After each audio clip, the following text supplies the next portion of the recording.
내 며느리 자리에 저 거지 과부를 드리겠다!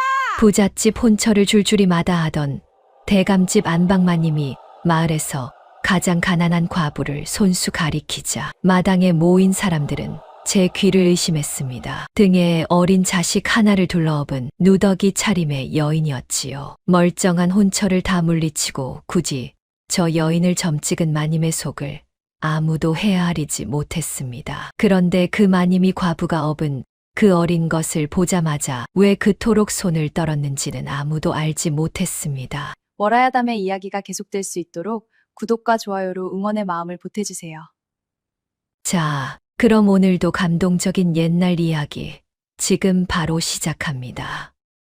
옛날 옛적 경상도 깊은 골짜기를 낀 가산고을의 송씨 부인이라는 노부인이 살았습니다. 마을 사람들은 그저 대감마님, 안방마님이라 불렀지요. 산자락을 등진 기와집은 소슬대문이 높았고 마당에는 100년 묵은 감나무가 가지를 늘어뜨리고 있었습니다. 누가 보아도 부족할 것 없는 집이었지요. 하지만 그 집 안채에는 늘 찬바람이 돌았습니다. 송씨 부인은 올해 59이었습니다. 백발이 절반쯤 섞인 머리를 단정히 빗어 은비녀로 쪽을 지었고 짙은 남색 비단 치마에 옥색 저고리를 받쳐 입었지요. 깊게 팬 주름 사이로 눈빛만은 경영했습니다. 등을 고추 세우고 앉은 그 모습은 예순을 바라보는 노인이라기보다 한 집안을 떠받치는 기둥 같았습니다. 그러나 그 꼿꼿한 등 뒤에는 아무도 모르는 한이 숨어 있었지요. 송씨 부인에게는 외아들 하나가 있었습니다. 이진이라는 이름의 무관이었지요. 어려서부터 활을 잘 쏘고 말을 잘 달려 20살이 되기도 전에 변방을 지키는 장수가 되었습니다. 그 아들이 어찌나 늠름했던지 마을 처자들이 담장 너머로 훔쳐볼 정도였습니다. 부인은 그 아들을 늦게 보았습니다. 혼인하고 10수년을 자식이 없어 애를 태우다 40을 바라볼 무렵에야 가까스로 얻은 외아들이었지요. 그러니 그 귀하기가 오죽했겠습니까? 부인은 어린 이진을 업고 감나무 밑을 거닐며 세상 무엇과도 바꾸지 않을 보물이라 여겼답니다. 어머니, 저 까치가 왜 저리 우는지 아세요? 어린 이진은 영민한 아이였습니다. 하늘을 나는 새 한 마리에도 까닭을 묻고 마당에 개미 한 줄에도 눈을 떼지 못했지요. 부인은 그런 아들이 대견하면서도 사내 아이가 너무 여린가 싶어 마음을 졸였습니다. 그러나 아이는 자라면서 점점 단단해졌고 어느새 활을 메고 말에 오르는 늠름한 청년이 되어 있었습니다. 어머니, 변방은 멀어도 마음은 늘 안채에 있습니다. 부디 옥체 보전하십시오. 떠나는 날 아들은 마당에 무릎을 꿇고 큰절을 올렸지요. 송씨 부인은 그 등을 쓸어주며 말했지요. 가거라. 나라의 부름이 먼저다. 어미 걱정은 말거라. 말은 그리했어도 대문을 나서는 아들의 뒷모습을 보며 부인의 가슴은 무너져 내렸습니다. 그것이 살아있는 아들을 본 마지막이 될 줄은 그때는 꿈에도 몰랐지요. 아들은 변방에서 혼인을 했습니다. 채영이라는 참한 여인이었습니다. 송씨 부인은 며느리의 얼굴 한 번 제대로 보지 못했지만 아들이 보내온 편지마다 아내의 자랑이 가득했기에 멀리서나마 마음을 놓았습니다. 어머니, 제 아내는 손끝이 야물고 마음이 깊은 사람입니다. 어머니께서 보시면 분명 어여삐 여기실 것입니다. 전란이 끝나면 꼭 데리고 가 인사를 올리겠습니다. 편지를 읽을 때마다 부인은 입가에 미소가 번지곤 했지요. 얼굴도 모르는 며느리였지만 아들이 저리 아끼는 사람이라면 분명 곱고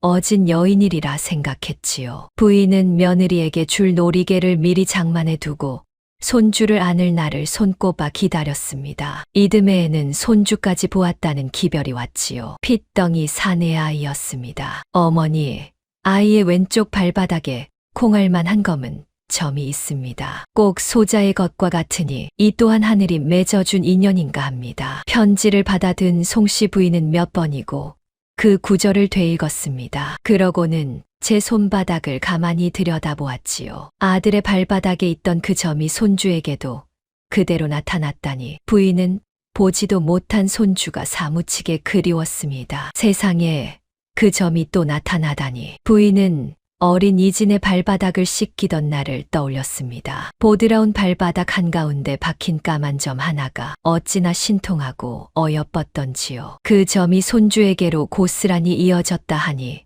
부인은 그것이 곧 하늘이 맺어준 핏줄의 증표라 여겼습니다. 이제 됐다. 손주가 자라거든 꼭 이 집으로 데려와 감나무 밑에서 함께 놀게 하리라. 부인은 그렇게 다짐했습니다. 그러나 그 다짐이 이루어지기까지 얼마나 모진 세월이 가로놓일지는 그때는 알 길이 없었지요. 그런데 고사다 마라 하였던가요. 손주가 돌을 채 넘기기도 전에 변방에서 비보가 날아들었습니다. 오랑캐와의 싸움에서 아들 이진이 전사했다는 소식이었지요. 송씨 부인은 그 자리에서 정신을 잃었습니다. 깨어나서는 사흘을 물 한 모금 넘기지 못했습니다. 거짓이다. 내 아들이 죽다니. 그럴 리가 없다. 누가 잘못한 게야. 부인은 비보를 전한 군졸의 멱살을 잡고 흔들었지요. 그러나 군졸이 내민 것은 아들의 피 묻은 호패와 부러진 화살촉이었지요. 부인은 그제야 무너지듯 주저앉았습니다. 늠름하던 아들이 담장 너머 처자들이 훔쳐보던 그 늠름한 청년이 다시는 이 대문으로 들어오지 못한다는 것을 받아들여야 했습니다. 설상가상이었습니다. 남편을 잃은 슬픔에 며느리 채영마저 시름시름 앓다가 그의 겨울을 넘기지 못하고 세상을 떠났습니다. 변방의 그 먼 곳에서 부모도 없는 핏덩이 손주만 덩그러니 남은 것입니다. 송씨 부인은 사람을 풀어 손주를 찾아오게 했습니다. 그러나 변방은 멀고 길은 험했지요. 사람을 보내고 또 보냈지만 어찌된 영문인지 손주의 행방은 묘연했습니다. 분명 누군가 거두어 데려오고 있다는 기별까지는 닿았는데 그 뒤로 아이는 연기처럼 사라져 버린 것입니다. 마님, 아무래도 아이가 오는 길에 잘못된 듯하옵니다. 그 어린 것이 그 먼 길을. 집안 사람들은 차마 말을 잇지 못했습니다. 송씨 부인은 고개를 저었지요. 아니다. 내 손주는 살아있다. 어미 된 자가 자식 죽은 것도 모자라 손주까지 산채로 묻으란 말이냐. 부인은 그 뒤로 3년을 손주를 찾아 헤맸습니다. 점쟁이를 부르고 절에 시주를 올리고 사람을 사방으로 풀었지요. 그러나 손주는 끝내 돌아오지 않았습니다. 세월이 흐르는 동안 부인의 머리는 더 휘어졌고 등은 조금씩 굽어갔습니다. 그 무렵 부인의 곁을 지키는 자가 하나 있었습니다. 친정 조카 송기복이었지요. 송기복은 45세 사내로 얼굴에 기름이 흐르고 배가 불룩 나온 자였습니다. 번드르르한 명주 두루마기를 걸치고 큰 갓을 쓰고 다녔지만 처진 눈매 속에는 늘 무언가를 셈하는 빛이 돌았습니다. 그는 아들 잃은 고모를 위로한답시고 대감집을 들락거리더니 어느새 집안의 재산을 도맡아 관리하는 자리에 앉아 있었습니다. 고모님, 이제 그만 손주 찾는 일은 접으시지요. 헛된데 재물을 쓰시다 가산만 축냅니다. 아이 찾는 일은 이 사람이 알아서 할 터이니 고모님은 옥체나 보전하십시오. 송기복은 입으로는 위하는 척했지만 손주 찾는 일에는 늘 미적지근했습니다. 사람을 보낸다 해놓고 보내지 않았고 단서가 나왔다 하면 어물쩍 덮어버렸지요. 송씨 부인은 그것이 답답했지만 핏줄이라고는 이 조카 하나뿐인 처지라 모진 말을 하지 못했습니다. 그러던 어느 날이었습니다. 마을 어귀에 사는 박 의원이 약방 문을 나서다가 무거운 걸음으로 길을 걷는 송씨 부인을 보았습니다. 박 의원은 60을 넘긴 노인으로 흰 수염을 길게 늘어뜨리고 형형한 눈빛을 지닌 이었지요. 그는 젊은 시절 대감집을 드나들며 아들 이진의 출산까지 지켜본 오랜 인연이 있었습니다. 마님, 안색이 영 좋지 않으십니다. 너무 마음을 졸이지 마십시오. 송씨 부인은 한숨을 내쉬었습니다. 의원, 내 손주가 살아있다면 지금쯤 4살이 되었을 것이요. 그 어린 것이 어느 한 해 아래서 어찌 지내는지 나는 죽어서 아들 볼 낯이 없소. 박 의원은 그 말에 한참을 말이 없다가 천천히 입을 열었습니다. 마님, 한 가지만 여쭙겠습니다. 마님께서는 핏줄을 찾으십니까? 아니면 손주를 찾으십니까? 그게 무슨 말이오? 핏줄이 곧 손주이지. 꼭 그렇지만은 않습니다. 피는 물보다 진하다 하나 정은 그 피보다 진한 법이지요. 핏줄로 맺어진 사이라도 정이 없으면 남만 못하고 피 한 방울 섞이지 않았어도 정으로 맺어지면 그것이 곧 한 핏줄이옵니다. 마님께서 찾으시는 것이 무엇인지 은희는 그것이 궁금할 따름입니다. 송씨 부인은 그 말을 이해하지 못했습니다. 핏줄을 잃고 3년을 헤맨 사람에게 정이 피보다 진하다는 말이 귀에 들어올 리 없었지요. 의원은 별말을 다 하는구려. 내게는 오직 내 핏줄, 내 손주뿐이요. 정이 무어 그리 대수란 말이요. 부인은 그렇게 박 의원의 말을 흘려듣고 돌아섰습니다. 하지만 그 말은 마치 씨앗처럼 부인의 마음 한구석에 가만히 떨어져 묻혔습니다. 훗날 그 씨앗이 어떻게 싹을 틔울지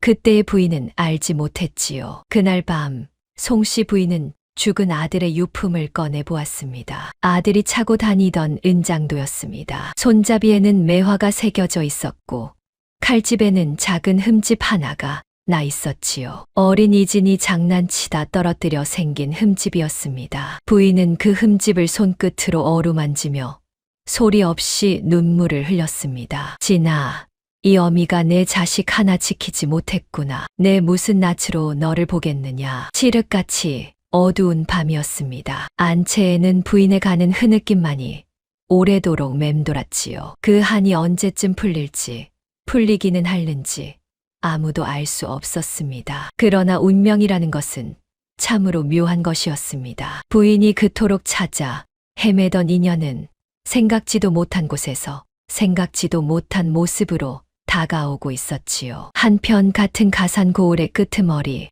다 쓰러져 가는 오두막에는 윤소래라는 과부가 살고 있었습니다. 윤소래는 28이 젊은 여인이었습니다. 갸름한 얼굴에 가는 눈썹, 광대가 살짝 도드라진 마른 몸이었지요. 본디 고운 얼굴이었으나 모진 세월에 시달려 핏기가 가셨고 손마디는 굵고 거칠었습니다. 입은 옷은 빛바랜 잿빛 무명 치마 저고리로 군데군데 기운 자국이 가득했지만 늘 깨끗이 빨아 입었지요. 그 윤소래에게는 어린 아들이 하나 있었습니다. 이름은 돌이, 이제 갓 3살이 된 사내 아이였습니다. 통통한 볼에 까만 눈을 가진 아이였지요. 마을 사람들은 그저 윤씨 과부가 데리고 사는 아들이라 알고 있었습니다. 그러나 그 돌이는 실은 윤소래가 낳은 자식이 아니었습니다. 윤소래에게는 아무에게도 말하지 못한 내력이 있었습니다. 그녀는 본디 양반집 유모였지요. 젖이 많고 손이 야물어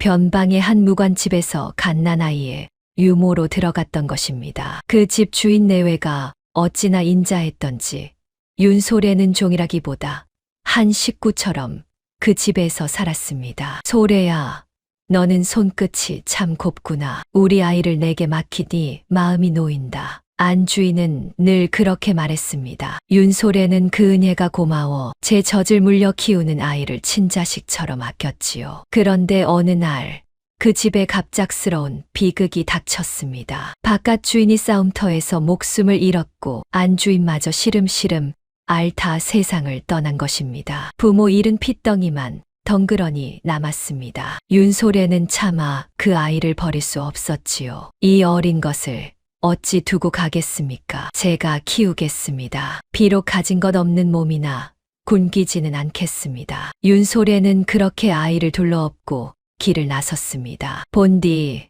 자신의 고향이던 가산 고을로 돌아온 것이지요. 그 아이가 바로 돌이었습니다. 윤소래는 아이의 친부모가 누구인지 그 집안이 어떤 내력을 지녔는지 깊이 알지 못했습니다. 그저 자신이 젖물려 키운 가엾은 핏덩이라 친자식처럼 품었을 뿐이지요. 마을로 돌아온 윤소래의 삶은 고단하기 짝이 없었습니다. 변변한 논밭 한 떼기 없는 과부가 어린아이까지 데리고 입에 풀칠하기란 여간 어려운 일이 아니었지요. 윤소래는 남의 집 삭바느질을 하고 빨래를 해주고 약초를 캐다 팔며 하루하루를 버텼습니다. 본디 유모 시절의 살림을 도맡아 했던 터라 윤소래는 샘에 밟고 손이 야물었습니다. 남들이 한나절 걸릴 바느질을 반나절에 끝냈고 산에 올라 약초를 캐면 어느 것이 감나가는지 단번에 알아보았지요. 그러나 아무리 부지런해도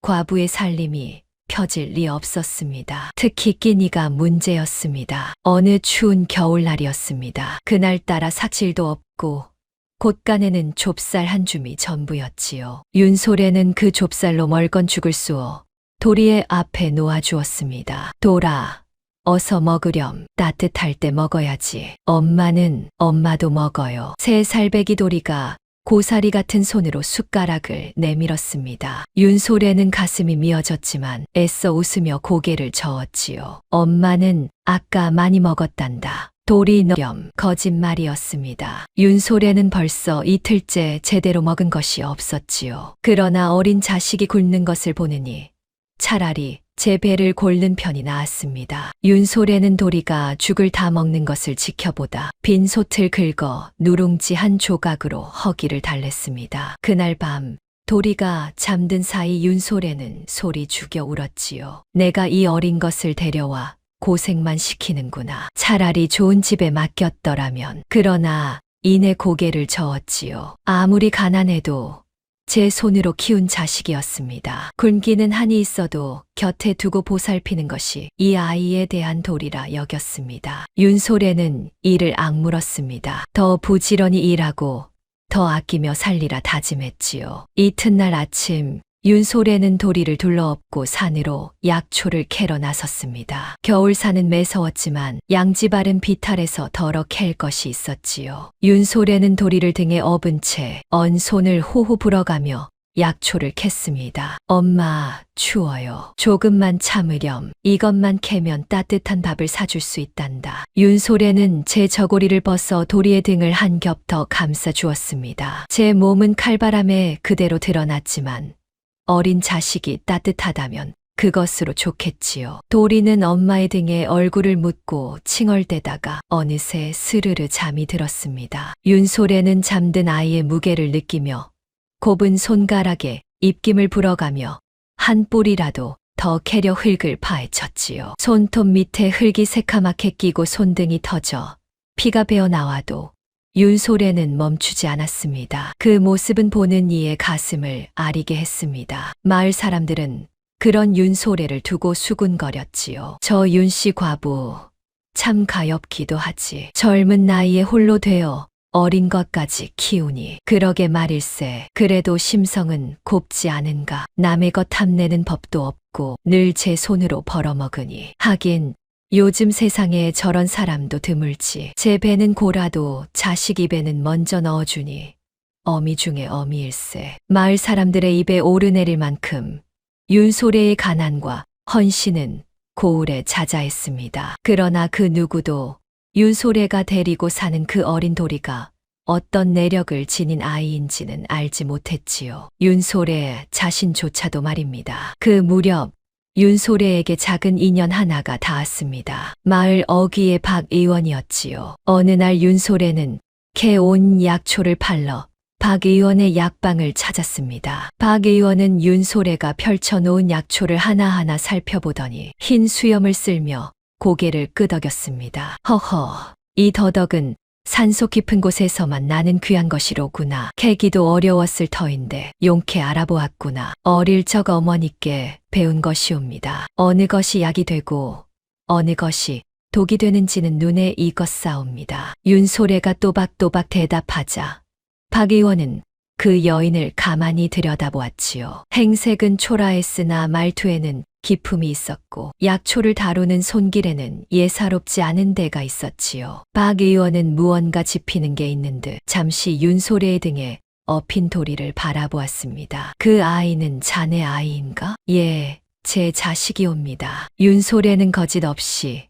그러나 속을 다 드러내지도 않고 대답했습니다. 박 의원은 더 캐묻지 않았지요. 다만 약초 값을 후하게 쳐주며 따뜻한 말을 한마디 건넸습니다. 고단하겠지만 힘을 내게. 사람의 일이란 모르는 법이야. 오늘 진 빚이 내일 복으로 돌아오기도 하고 오늘 흘린 정이 훗날 큰 인연이 되기도 하지. 윤소래는 그 말이 고마워 깊이 고개를 숙였습니다. 그때는 그저 인자한 노인의 덕담이려니 했지요. 그 박 의원이 훗날 자신과 도리의 운명에 어떤 열쇠를 쥐게 될지는 그때의 윤소래로서는 알 길이 없었습니다. 한편 대감집에서는 송기복이 슬그머니 제 입속을 챙기고 있었습니다. 송기복은 고모 송씨 부인이 손주를 잃고 시리에 빠진 틈을 타 집안의 전담 문서를 하나둘 제 앞으로 빼돌렸습니다. 손주만 돌아오지 않는다면 이 너른 대감집 재산은 고스란히 자신의 차지가 될 것이라 셈한 것이지요. 고모님께서 저리 손주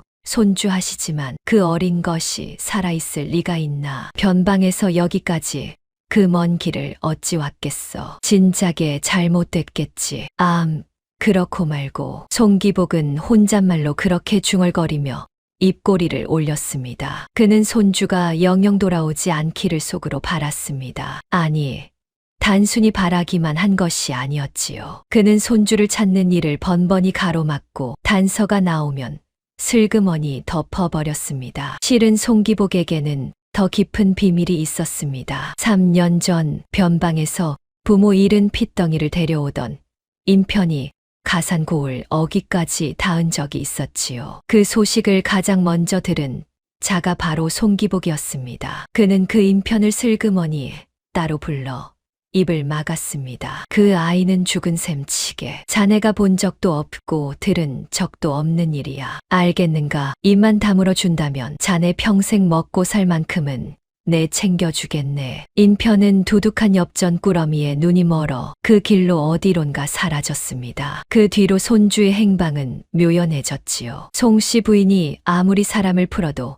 단서가 끊긴 것은 바로 송기복이 그 첫 단추를 끊어버렸기 때문이었습니다. 송기복은 그날을 떠올리며 헛기침을 했습니다. 제 손으로 끊어버린 핏줄이었지만 양심의 가책 따위는 없었지요. 오직 이 대감집 재산이 온전히 제 차지가 될 날만을 손꼽고 있었습니다. 조금만 더 기다리면 된다. 고모님도 연세가 있으시니 머지않아. 송기복은 차마 그 뒷말을 입에 담지는 못했지만 속으로는 고모가 세상을 뜨기만을 기다리고 있었습니다. 그래야 이 너른 집과 전답이 모두 자신의 것이 될 테니까요. 참으로 음흉한 속셈이었습니다. 그러나 송기복은 알지 못했습니다. 자신이 그토록 돌아오지 않기를 바라던 그 핏줄이 이미 같은 고을에 오두막 안에서 멀건 죽을 먹으며 자라고 있다는 것을 말입니다. 더구나 그 아이의 발바닥에는 죽은 무관과 똑같은 검은 점이 박혀 있었지요. 운명의 실타래는 그렇게 한 고을 안에서 조용히 얽혀들고 있었습니다. 세월은 무심히 흘러 어느덧 봄이 찾아왔습니다. 그해 봄, 가산고을에서는 큰 잔치가 벌어졌습니다. 고을원님의 환갑을 맞아 관아 앞마당에 잔치상이 차려지고 온 고을 사람들이 모여든 것이지요. 떡과 술이 넉넉히 나오고 사당패가 흥을 돋우니 가난한 이들에게도 모처럼 배불리 먹을 기회였습니다. 송씨 부인도 그 잔치의 모습을 드러냈습니다. 대감집 안방마님인지라 원님이 특별히 상석에 모신 것이지요. 부인은 짙은 남색 비단 치마에 옥색 저고리를 받쳐 입고 은비녀를 꽂은 채 단정히 앉아 있었습니다. 그러나 그 곱게 차려입은 모습과 달리 부인의 마음은 늘 그렇듯 텅 비어 있었지요. 올해도 손주를 못 찾고 또 한 살을 먹는구나. 부인은 떡 한 점을 입에 넣었지만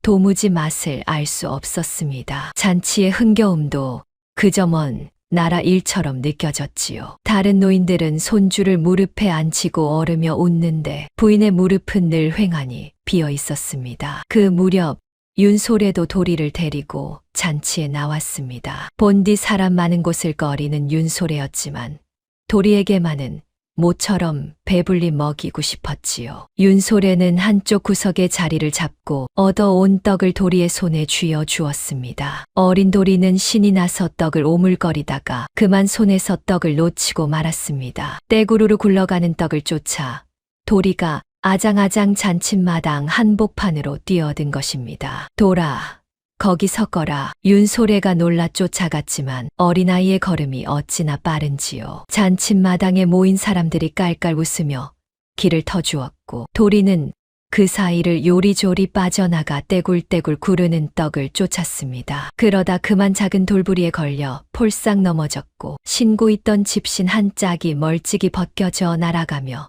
작은 발이 드러났습니다. 그 바람에 아이의 왼쪽 발바닥이 환히 드러났지요. 아이고, 저 어린 것 좀 보게. 떡 하나에 저리 넘어지누나. 구경하던 아낙들이 웃음을 터뜨렸습니다. 그러나 그 웃음소리는 한 사람의 귀에는 들리지 않았습니다. 바로 그때 상석에 앉아있던 송씨 부인의 눈이 그 발바닥에 멈췄습니다. 콩알만 한 검은 점. 부인의 얼굴에서 핏기가 가셨습니다. 들고 있던 술잔이 손에서 미끄러져 자리에 술이 쏟아졌지요. 비단 치마에 술이 번지는데도 부인은 그것조차 느끼지 못했습니다. 그저 넋을 잃고 그 어린아이의 발바닥만 뚫어지게 바라보았지요. 저것이. 부인의 입술이 파르르 떨렸습니다. 손이 사시나무 떨듯 떨려 무릎 위에 가만히 두지도 못했지요. 죽은 아들 이진의 발바닥에 있던 바로 그 점. 편지 속에서 손주에게도 똑같이 나타났다던 바로 그 점이 지금 눈앞에 저 아이에게 박혀 있었던 것입니다. 세상에, 이게 웬일입니까? 3년을 사방으로 찾아 헤매던 그 핏줄의 증표가 하필 이 잔칫마당에서 떡을 쫓다 넘어진 한 거지 아이의 발바닥에서 나타나다니요. 부인은 제 눈을 믿을 수가 없었습니다. 부인은 자리에서 벌떡 일어서려다 다리의 힘이 풀려 비틀거렸습니다. 곁에 있던 시비가 황급히 부인을 부축했지요. 마님, 어디 편찮으십니까? 안색이 백지장 같으십니다. 아니다. 아무것도 아니다. 부인은 가까스로 정신을 추슬렀습니다. 그러나 두 눈은 여전히 그 아이에게서 떨어지지 않았지요. 윤소래가 달려와 도리를 안아들고 벗겨진 집신을 다시 신기는 모습을 부인은 뚫어지게 바라보았습니다. 설마 저 아이가? 부인의 가슴이 미친 듯이 뛰었습니다. 그러나 이내 고개를 저었지요. 발바닥에 점 하나로 어찌 함부로 단정하겠습니까? 세상에 검은 점 박힌 아이가 어디 하나둘이겠습니까? 더구나 저 아이는 마을에서 가장 가난한 과부의 자식이라 하지 않던가요? 죽은 아들의 핏줄이 어찌 저런 처지에 있겠습니까? 그러나 한번 흔들린 마음은 좀처럼 가라앉지 않았습니다. 부인은 그날 잔치가 끝나도록 멀찍이서 윤소래와 도리를 살폈습니다. 살피면 살필수록 그 아이의 이목구비 어딘가가 죽은 아들의 어린 시절과 닮은 것도 같았지요. 집으로 돌아온 부인은 그날 밤 한숨도 자지 못했습니다. 실은 그 잔칫마당에서 부인의 심상치 않은 기색을 멀리서 지켜본 또 한 사람이 있었습니다. 박 의원이었지요. 박 의원은 부인이 한 거지 아이의 발바닥을 보고 술잔을 떨어뜨리는 것을, 그 안색이 백지장처럼 변하는 것을 똑똑히 보았습니다. 마님께서 어찌 저 아이를? 박 의원은 고개를 갸웃했습니다. 그는 젊은 시절 대감집을 드나들며 아들 이진의 출산을 지켜본 사람이었지요. 그때 갓난아이의 발바닥에 박힌 검은 점을 보고 신통하다며 직접 짚어본 기억이 또렷했습니다. 그리고 며칠 전 약방을 찾아온 윤씨 과부와 그 아이의 등에서 어딘가 모르게 낯익은 기운을 느꼈던 것도 떠올랐지요. 그러나 박 의원은 아직 입을 열지 않았습니다. 모든 것이 짐작일 뿐 함부로 발설했다가는 큰 화를 부를 수도 있었으니까요. 박 의원은 그저 조용히 일이 어찌 흘러가는지 지켜보기로 했습니다. 이튿날 부인은 은밀히 사람을 시켜 윤소래에 대해 알아보게 했습니다. 돌아온 답은 이러했지요. 윤씨성을 가진 28의 과부로 본디 이 고을 출신이나 오래 객지를 떠돌다 3년 전쯤 어린아이를 데리고 돌아왔다는 것. 변변한 살림 없이 삭실과 약초 캐기로 연명한다는 것. 그리고 데리고 사는 아이는 3살가량 된 사내아이라는 것. 3년 전 어린아이를 데리고 부인의 머릿속에서 그 셋이 맞물려 돌아갔습니다. 손주가 살아있다면 바로 그 나이, 바로 그 무렵에 누군가의 손에 거두어졌을 것입니다. 우연이라기에는 너무도 들어맞는 정황이었지요. 그러나 부인은 섣불리 움직일 수 없었습니다. 만에 하나 헛것을 짚는 것이라면 그 실망을 또 어찌 감당하겠습니까? 그 무렵 부인의 심상치 않은 기색을 눈치챈 자가 있었습니다. 송기복이었지요. 고모님, 요 며칠 안색이 어두우십니다. 무슨 근심이라도 있으신지요? 송기복이 슬며시 떠보자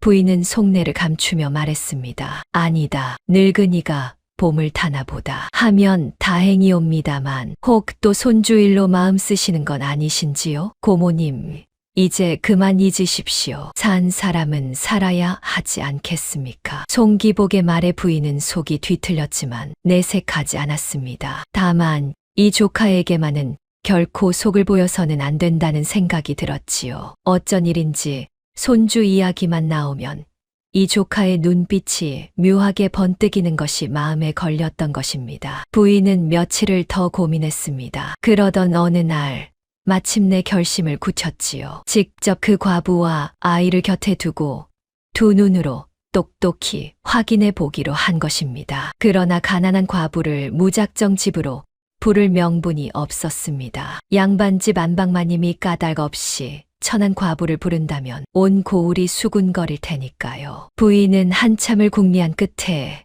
한 가지 묘안을 떠올렸습니다. 바로 그 과부를 며느리로 드리는 것이었습니다. 죽은 아들의 빈자리를 채울 며느리를 드린다는 명분이라면 누구도 토를 달 수 없었지요. 며느리로 드리면 그 아이까지 자연히 집안에 들어오게 되니 곁에 두고 천천히 살필 수 있었습니다. 만약 정말 손주가 맞다면 그보다 좋은 일이 없고 설령 아니더라도 가엾은 모자를 거두는 셈이니 손해볼 것이 없었지요. 물론 죽은 아들에게 며느리를 드린다는 것이 해괴한 일임을 부인도 알았습니다. 그러나 부인의 마음속에는 이미 다른 그림이 그려져 있었지요. 겉으로는 죽은 아들의 위패를 모실 며느리를 드리는 것이 돼 실은 그 아이를 곁에 두려는 속셈이었습니다. 부인은 밤마다 죽은 아들의 위패 앞에 앉아 속을 털어놓았습니다. 진아, 이 어미가 망령이 든 것이냐. 발바닥 점 하나에 이리 마음이 흔들리니 허나 만에 하나, 정말 만에 하나라도 그 아이가 내 자식이라면 어미가 어찌 그냥 지나치겠느냐. 헛것이라면 가엾은 모자 하나 거두는 셈치고 참이라면 잃었던 핏줄을 되찾는 것이니 어느 쪽이든 믿질 것이 없다. 그러니 너는 어미를 노망 들었다. 흉보지 말거라. 부인은 그렇게 스스로를 다독였습니다. 위패 앞에 촛불이 밤새 가늘게 흔들렸지요. 부인은 그 길로 매파를 불렀습니다. 가서 윤씨 과부에게 전하라. 이 송씨 부인이 그대를 며느리로 맡고자 하니 아이와 함께 대감집으로 들라고. 매파는 그 말에 입이 떡 벌어졌습니다. 부잣집 혼처가 줄을 서는 대감집에서 하필 마을에서 가장 가난한 거지 과부를 며느리로 드리겠다니요. 더구나 죽은 아들의 며느리로 말입니다. 마님, 그게 정말이옵니까? 윤씨 과부라면 그 가난뱅이 두말하게 하지 말라. 내가 그리 정했으니 그대로 전하라. 하오나 마님, 부잣집에서 보내온 혼처가 한둘이 아니온데 어찌 하필 그 거지 과부를. 더구나 데려온 아이까지 딸린 몸이옵니다. 사람들이 뭐라 수군거릴지. 매파가 조심스레 만류하자 부인은 눈을 가늘게 떴습니다. 내 집안일은 내가 알아서 한다. 그 아이가 딸린 것이 무슨 흠이란 말이냐. 어미 없는 집에 아이 울음소리가 도는 것도 복이니라. 잔말 말고 어서 다녀오너라. 부인의 단호한 말에 매파는 영문도 모른 채 윤소래의 오두막으로 향했습니다. 가는 내내 매파는 고개를 절레절레 흔들었지요. 천하의 대감집 안방마님이 노망이 든 것이 아니고서야 어찌 이런 혼사를 정한단 말입니까? 그러나 이 한 번의 결정이 가산고을을 발칵 뒤집어 놓을 줄은 그때는 누구도 알지 못했지요. 송씨 부인 자신조차도 말입니다. 매파가 오두막에 당도해 혼사 이야기를 꺼내자 윤소래는 처음에는 제 귀를 의심했습니다. 예, 대감집 며느리라니요. 그것도 돌아가신 도련님의 며느리로요? 마님께서 어찌 저 같은 천한 것을. 윤소래는 손사래를 쳤습니다. 가난한 과부에게 대감집 며느리 자리란 하늘에서 떨어진 복이라기보다 도무지 영문 모를 일이었지요. 더구나 죽은 사람의 며느리로 들어가라니 세상에 이런 해괴한 혼사가 어디 있겠습니까? 마님께서 정녕 그리 말씀하셨단 말입니까? 혹 사람을 잘못 보신 게 아니온지요. 저는 가진 것 하나 없는 과부이옵고 게다가 딸린 자식까지 있는 몸이옵니다. 글쎄, 나도 처음엔 내 귀를 의심했네만 마님께서 2번, 3번 못을 박으시더군. 아이까지 함께 드리라 하셨네. 자네 무슨 깊은 사연이라도 있는 겐가? 마님이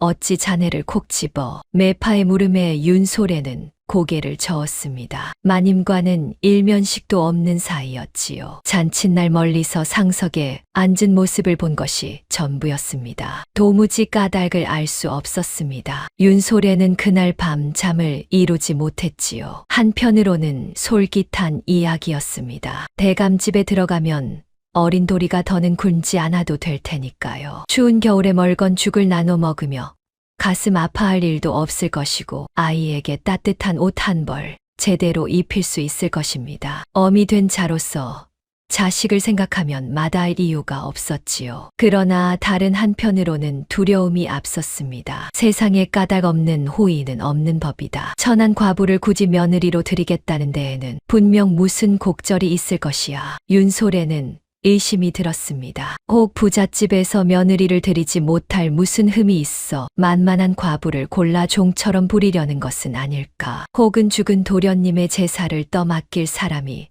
필요한 것일까? 어쩌면 아이를 빼앗으려는 속셈일지도 모른다는 생각마저 들었지요. 윤소래에게 도리는 목숨과도 같은 자식이었으니 그 생각에 이르자 등골이 서늘해졌습니다. 이튿날 윤소래의 고민을 들은 마을 사람들도 저마다 한마디씩 거들었습니다. 아이고, 그게 무슨 복인가. 대감집 며느리라니 자네 팔자가 피는 게야. 어서 들어가게. 무슨 소리. 죽은 사람 며느리로 들어가서 평생 수절하며 제사나 지내라는 게지. 그게 어디 사람 사는 겐가. 그래도 굶는 것보단 낫지 않은가. 자네 그 어린 것 생각을 해야지. 허나 양반집 텃세가 어디 보통인가. 종으로 부려먹다 내쫓기면 그땐 어쩌려고. 그러게 말일세. 더구나 죽은 도련님 며느리라니 평생 청상과부로 늙으란 소리 아닌가. 젊은 사람이 그 꽃다운 나이에 무슨 청승인가. 아무렴 어떤가. 굶어 죽느니 양반집 곳간이라도 지키는 게 낫지. 자네들이 그 집 사정을 알기나 하고 하는 소린가. 마을 우물가에 모인 안악들은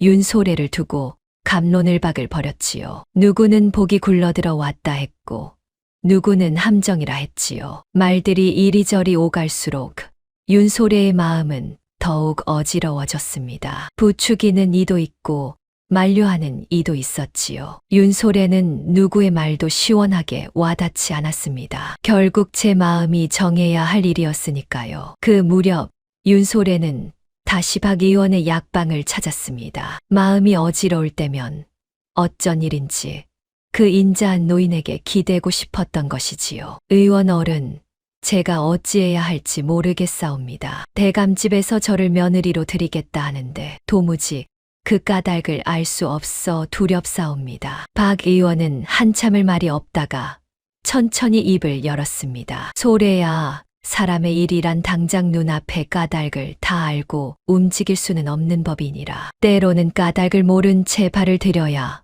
비로소 그 까닭이 드러나기도 하지. 다만 한 가지만 명심하거라. 내가 그 집에 들어가더라도 내가 지금껏 지켜온 그 마음만은 잃지 말거라. 굶어도 자식 먼저 먹이던 그 마음, 남의 것 탐내지 않던 그 마음 말이다. 그 마음이 너를 지켜줄 것이니라. 윤소래는 그 말에 코끝이 시큰해졌습니다. 까닭은 여전히 알 수 없었지만 어쩐지 마음이 조금 놓였지요. 박 의원의 눈빛에는 마치 이 혼사의 끝을 어렴풋이 짐작하는 듯한 깊이가 어려 있었습니다. 그러나 윤소래는 그것까지는 헤아리지 못했습니다. 집으로 돌아온 윤소래는 잠든 도리의 얼굴을 가만히 들여다보았습니다. 곤히 잠든 아이의 볼은 통통하고 숨소리는 새근새근 고왔지요. 윤소래는 그 작은 손을 살며시 쥐어보았습니다. 이 아이를 위해서라면 무슨 일인들 못하겠습니까? 종으로 부려진들 어떻고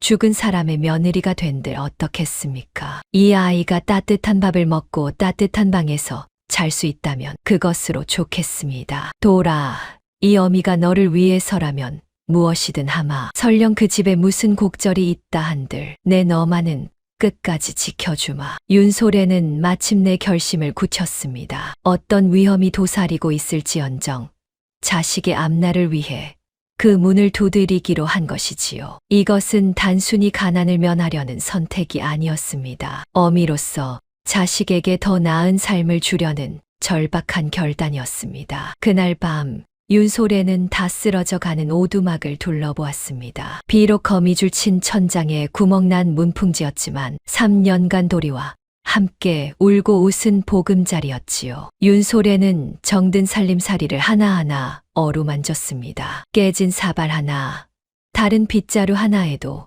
정이 묻어 있었습니다. 여기를 떠나면 다시 돌아올 일이 있을까? 윤소래는 문득 서글퍼졌지만 이내 고개를 저었습니다. 떠나야 할 때였지요. 윤소래는 단출한 보찜을 꾸리고 마지막으로 잠든 도리의 머리맡에 앉아 밤을 지새웠습니다. 이튿날 아침 윤소래는 가장 깨끗한 무명옷으로 갈아입고 도리를 단정히 씻겨 등에 업었습니다. 그러고는 매파를 따라 대감집 소슬대문 앞에 섰지요. 높다란 대문은 위압적이었습니다. 소슬대문 너머로 보이는 너른 마당과 웅장한 기와집은 평생 오두막에서 살아온 윤소래에게는 다른 세상 같았습니다. 윤소래는 잠시 망설였지만 등에 업힌 도리의 온기를 느끼며 마음을 다잡았습니다. 대문이 열리고 윤소래가 마당으로 들어섰지요. 마침 마당에는 송기복이 서 있었습니다. 그는 거짓골의 과부가 아이를 업고 들어오는 것을 보고는 노골적으로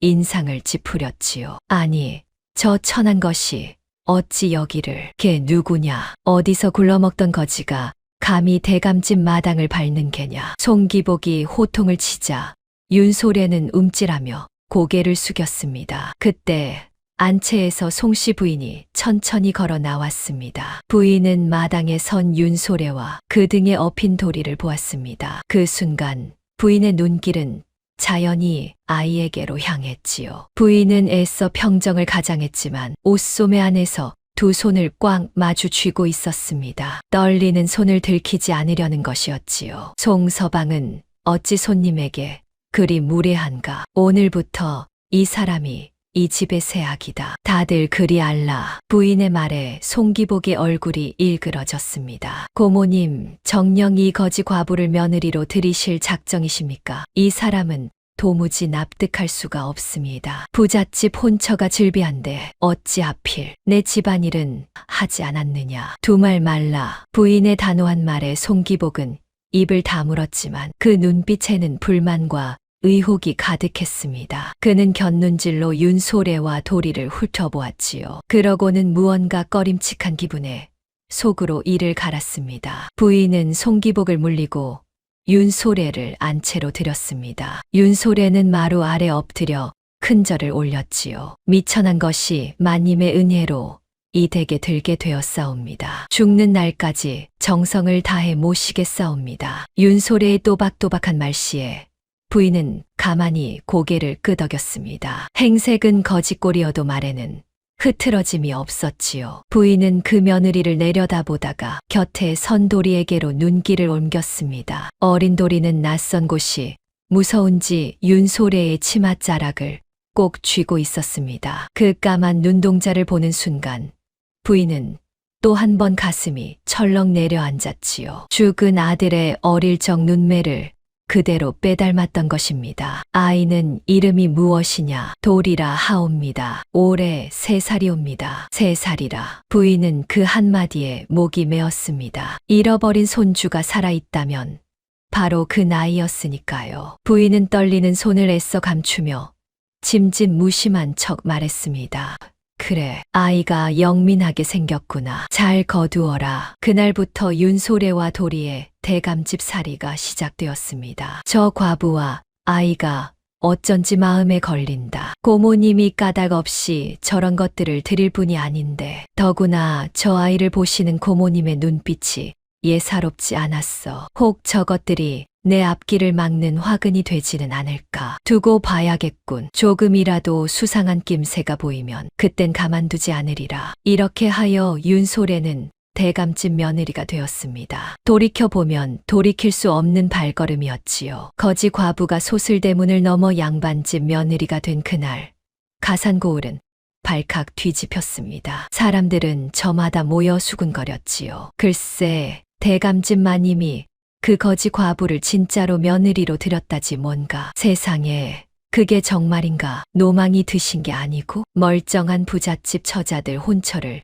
다 마다하셨다지 않은가. 그 댁에 청혼 넣었다 퇴짜 맞은 집이 한둘이 아니라던데. 하여간 양반들 속은 알다가도 모를 일이야. 소문은 삽시간에 온 고을로 퍼졌습니다. 사람들은 만나기만 하면 그 이야기였지요. 그러나 그 누구도 송씨 부인의 진짜 속내가 무엇인지는 알지 못했습니다. 그날 밤 부인은 새 며느리에게 내어준 건넌방 쪽을 오래도록 바라보았습니다. 저 방에 잠든 어린 도리가 정말 제 손주라면. 부인은 그 생각만으로도 가슴이 벅차올랐다가 이내 부질없는 기대일까 두려워 마음을 눌렀습니다. 섣불리 확신했다가 아니라면 그 실망을 또 어찌 견디겠습니까? 부인은 확실한 증거를 잡기 전까지는 결코 내색하지 않으리라 다짐했습니다. 부인이 그 어린 도리의 발바닥을 떠올리며 밤마다 가슴을 졸이고 있다는 것을 아무도 헤아리지 못했지요. 운명의 수레바퀴는 그렇게 돌이킬 수 없이 구르기 시작했습니다. 대감집 살이는 윤소래에게 낯설고 조심스러운 나날이었습니다. 너른 기와집은 방이 여럿이요. 부리는 종도 많았지요. 거지 과부에서 하루아침에 양반집 며느리가 된 윤소래는 처음에는 무엇을 어찌해야 할지 몰라 쩔쩔맸습니다. 종들은 그런 윤소래를 은근히 깔보았지요. 거지 출신 며느리라더니 과연 하는 짓이 영 어설프구먼. 쉿, 들리겠네. 그래도 새 아기씨인데. 종들의 수군거림에도 윤소래는 묵묵히 제 할 일을 했습니다. 본디 유모 시절 양반집 살림을 도맡아 했던 터라 며칠 지나지 않아 윤소래는 집안 곳곳의 살림을 능숙하게 꾸려나갔지요. 어설프다던 종들도 차츰 입을 다물었습니다. 그러던 어느 날 윤소래에게 뜻밖의 인연이 다시 찾아왔습니다. 바로 박 의원이었지요. 송씨 부인이 며칠째 몸이 편치 않아 박 의원을 집으로 불렀던 것입니다. 박 의원은 부인을 진맥하고 약을 지어준 뒤 마당에서 빨래를 널던 윤소래와 마주쳤습니다. 오, 자네가 이 댁 새 아기가 되었구먼. 약방에서 보던 그 윤씨가 맞지? 의원 어른, 그간 강령하셨사옵니까? 어른 말씀대로 까닭 모를 문을 두드렸더니 일이 새 인연이 되었사옵니다. 윤소래가 반갑게 인사하자 박 의원은 껄껄 웃었습니다. 두 사람은 마당 한쪽에 앉아 도란도란 이야기를 나누었지요. 박 의원은 윤소래에게 약초 다루는 법을 더 일러주었고 윤소래는 그 가르침을 하나도 빠짐없이 새겨들었습니다. 의원 어른, 한 가지 여쭙고 싶은 것이 있사옵니다. 마님께서는 어찌 저 같은 천한 것을 며느리로 들이셨을까요? 아무리 생각해도 그 까닭을 알 수가 없사옵니다. 윤소래가 조심스레 묻자 박 의원은 잠시 말을 골랐습니다. 그는 어렴풋이 짐작하는 바가 있었지만 아직 입에 담을 때가 아니라 여겼지요. 소래야, 세상에는 때가 무르익어야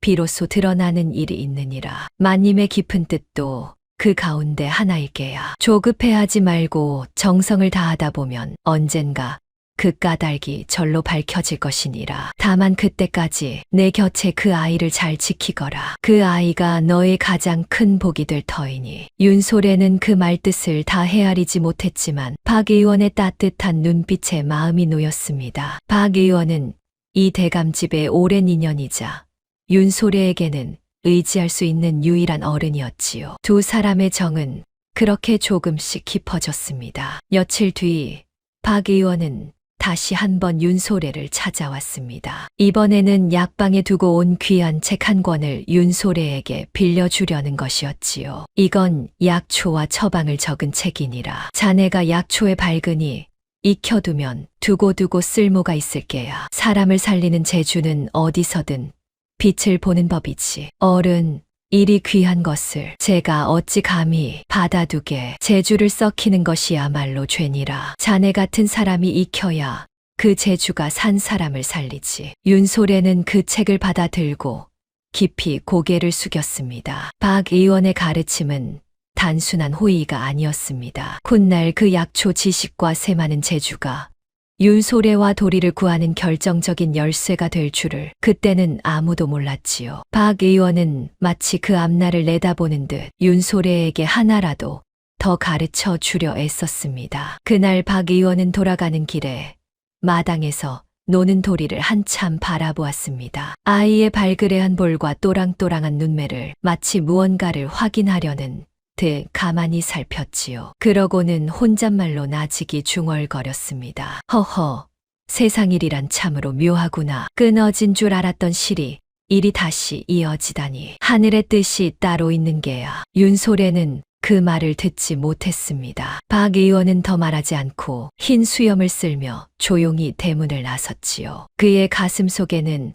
아직 아무에게도 꺼내지 못한 비밀이 묵직하게 자리하고 있었습니다. 한편 대감집에 들어온 윤소래는 타고난 살림 솜씨를 하나둘 드러내기 시작했습니다. 가장 먼저 빛을 본 것은 곶간 살림이었습니다. 대감집 곶간은 늘 어수선했지요. 곡식이 얼마나 들고 나는지, 무엇이 모자라고 무엇이 남는지 아무도 제대로 셈하지 못했습니다. 그 틈을 타 종들이 곡식을 빼돌리기도 했고 멀쩡한 곡식이 썩어 나가기도 했지요. 윤소래는 그 곶간을 말끔히 정리했습니다. 마님, 곶간의 곡식을 종류별로 나누어 쌓고 들고 나는 것을 날마다 적어두면 어떻겠사옵니까? 그리하면 무엇이 모자라는지 한눈에 알 수 있고 곡식이 썩어 나가는 일도 없을 것이옵니다. 윤소래는 곶간의 곡식을 일일이 셈하여 장부에 적었습니다. 어느 가마에 무엇이 얼마나 들었는지, 언제 들어왔고 언제 나갔는지를 또박또박 기록했지요. 손가락에 침을 발라가며 한 가마 한 가마 헤아리는 그 솜씨가 어찌나 빠르고 정확한지 곁에서 거들던 종들이 입을 떡 벌렸습니다. 아니, 글자도 아시고 셈도 저리 빠르시오. 우리 같은 무지렁이는 10손가락으로 꼽아도 헷갈리는데 어깨 너머로 익힌 것이라오. 셈이란 게 별것 아니오. 들고 나는 것을 빠짐없이 적어두기만 하면 제 아무리 많은 곡식도 한눈에 들어온다오. 그러자 신기하게도 그동안 새어나가던 곡식이 딱 끊겼습니다. 한 해에 몇 가마씩 사라지던 쌀이 윤소래가 셈을 맡은 뒤로는 한 톨도 비지 않았던 것입니다. 알고 보니 그동안 일부 종들이 곡식을 야금야금 빼돌려왔는데 윤소래의 꼼꼼한 장부 앞에서는 더는 손을 댈 수가 없었지요. 송씨 부인은 그 솜씨에 내심 놀랐습니다. 새아기,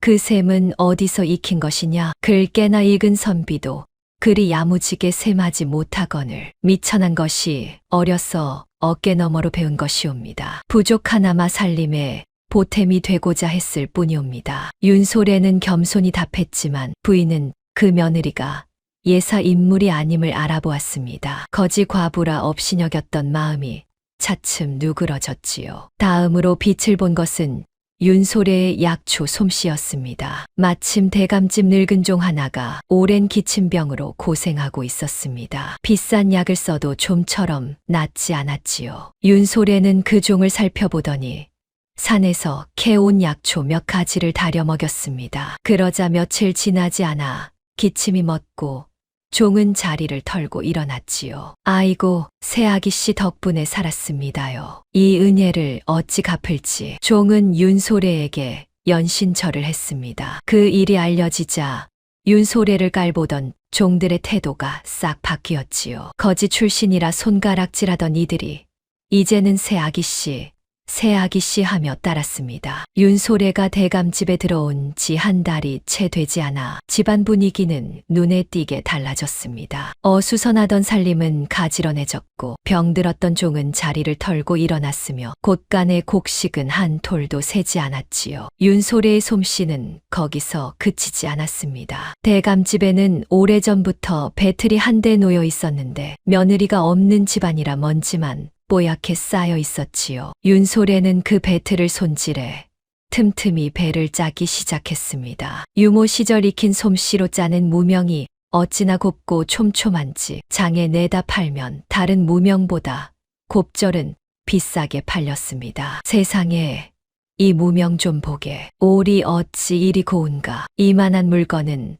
한양에서도 보기 드물어 장사꾼들이 앞다투어 윤소래의 무명을 찾았습니다. 대감집 북간에는 그 배 판 돈이 차곡차곡 쌓였지요. 거지 과부라 손가락질 받던 윤소래가 이제는 집안 살림을 불리는 효자 노릇을 하게 된 것입니다. 또 한 번은 이런 일도 있었습니다. 대감집과 담을 맞댄 이웃집에서 형제가 부모 유산을 두고 크게 다툰 일이 있었지요. 논한 마지기를 두고 형과 아우가 멱살을 잡고 싸우니 온 동네가 시끄러웠습니다. 관아에 가도 시원한 답이 없자 형제는 결국 송씨 부인에게 중재를 청했지요. 부인이 난감해하자 곁에 있던 윤소래가 조심스레 나섰습니다. 마님 외람되오나 그 논의 옛 문서를 살펴보면 어떨는지요. 누가 옳고 그른지는 셈으로 가려지는 법이옵니다. 윤소래는 형제가 가져온 낡은 문서들을 펼쳐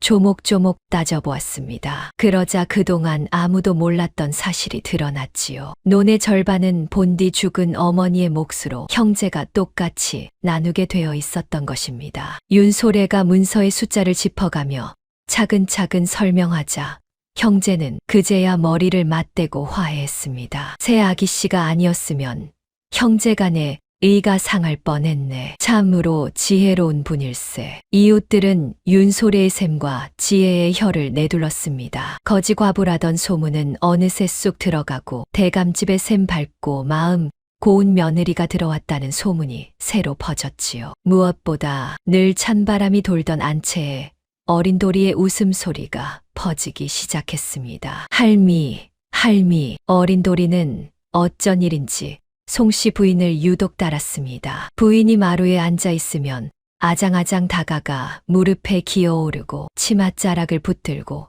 졸졸 따라다녔지요. 부인은 그 아이를 밀어내지 못했습니다. 아니, 밀어내기는커녕 아이가 다가올 때마다 가슴이 뭉클해지는 것을 어찌할 수 없었지요. 그러나 부인은 여전히 확신하지 못했습니다. 발바닥에 점 하나, 닮은 눈매 하나로 어찌 함부로 단정하겠습니까? 부인은 그 마음을 꾹꾹 누르며 다만 멀리서 아이를 지켜볼 뿐이었습니다. 그러던 어느 날이었습니다. 도리가 마당에서 놀다 넘어져 무릎이 까졌습니다. 아이가 으앙 울음을 터뜨리자 부인은 저도 모르게 한달음에 달려가 아이를 끌어안았지요. 아이고, 우리 강아지 어디 다쳤느냐? 어디 보자.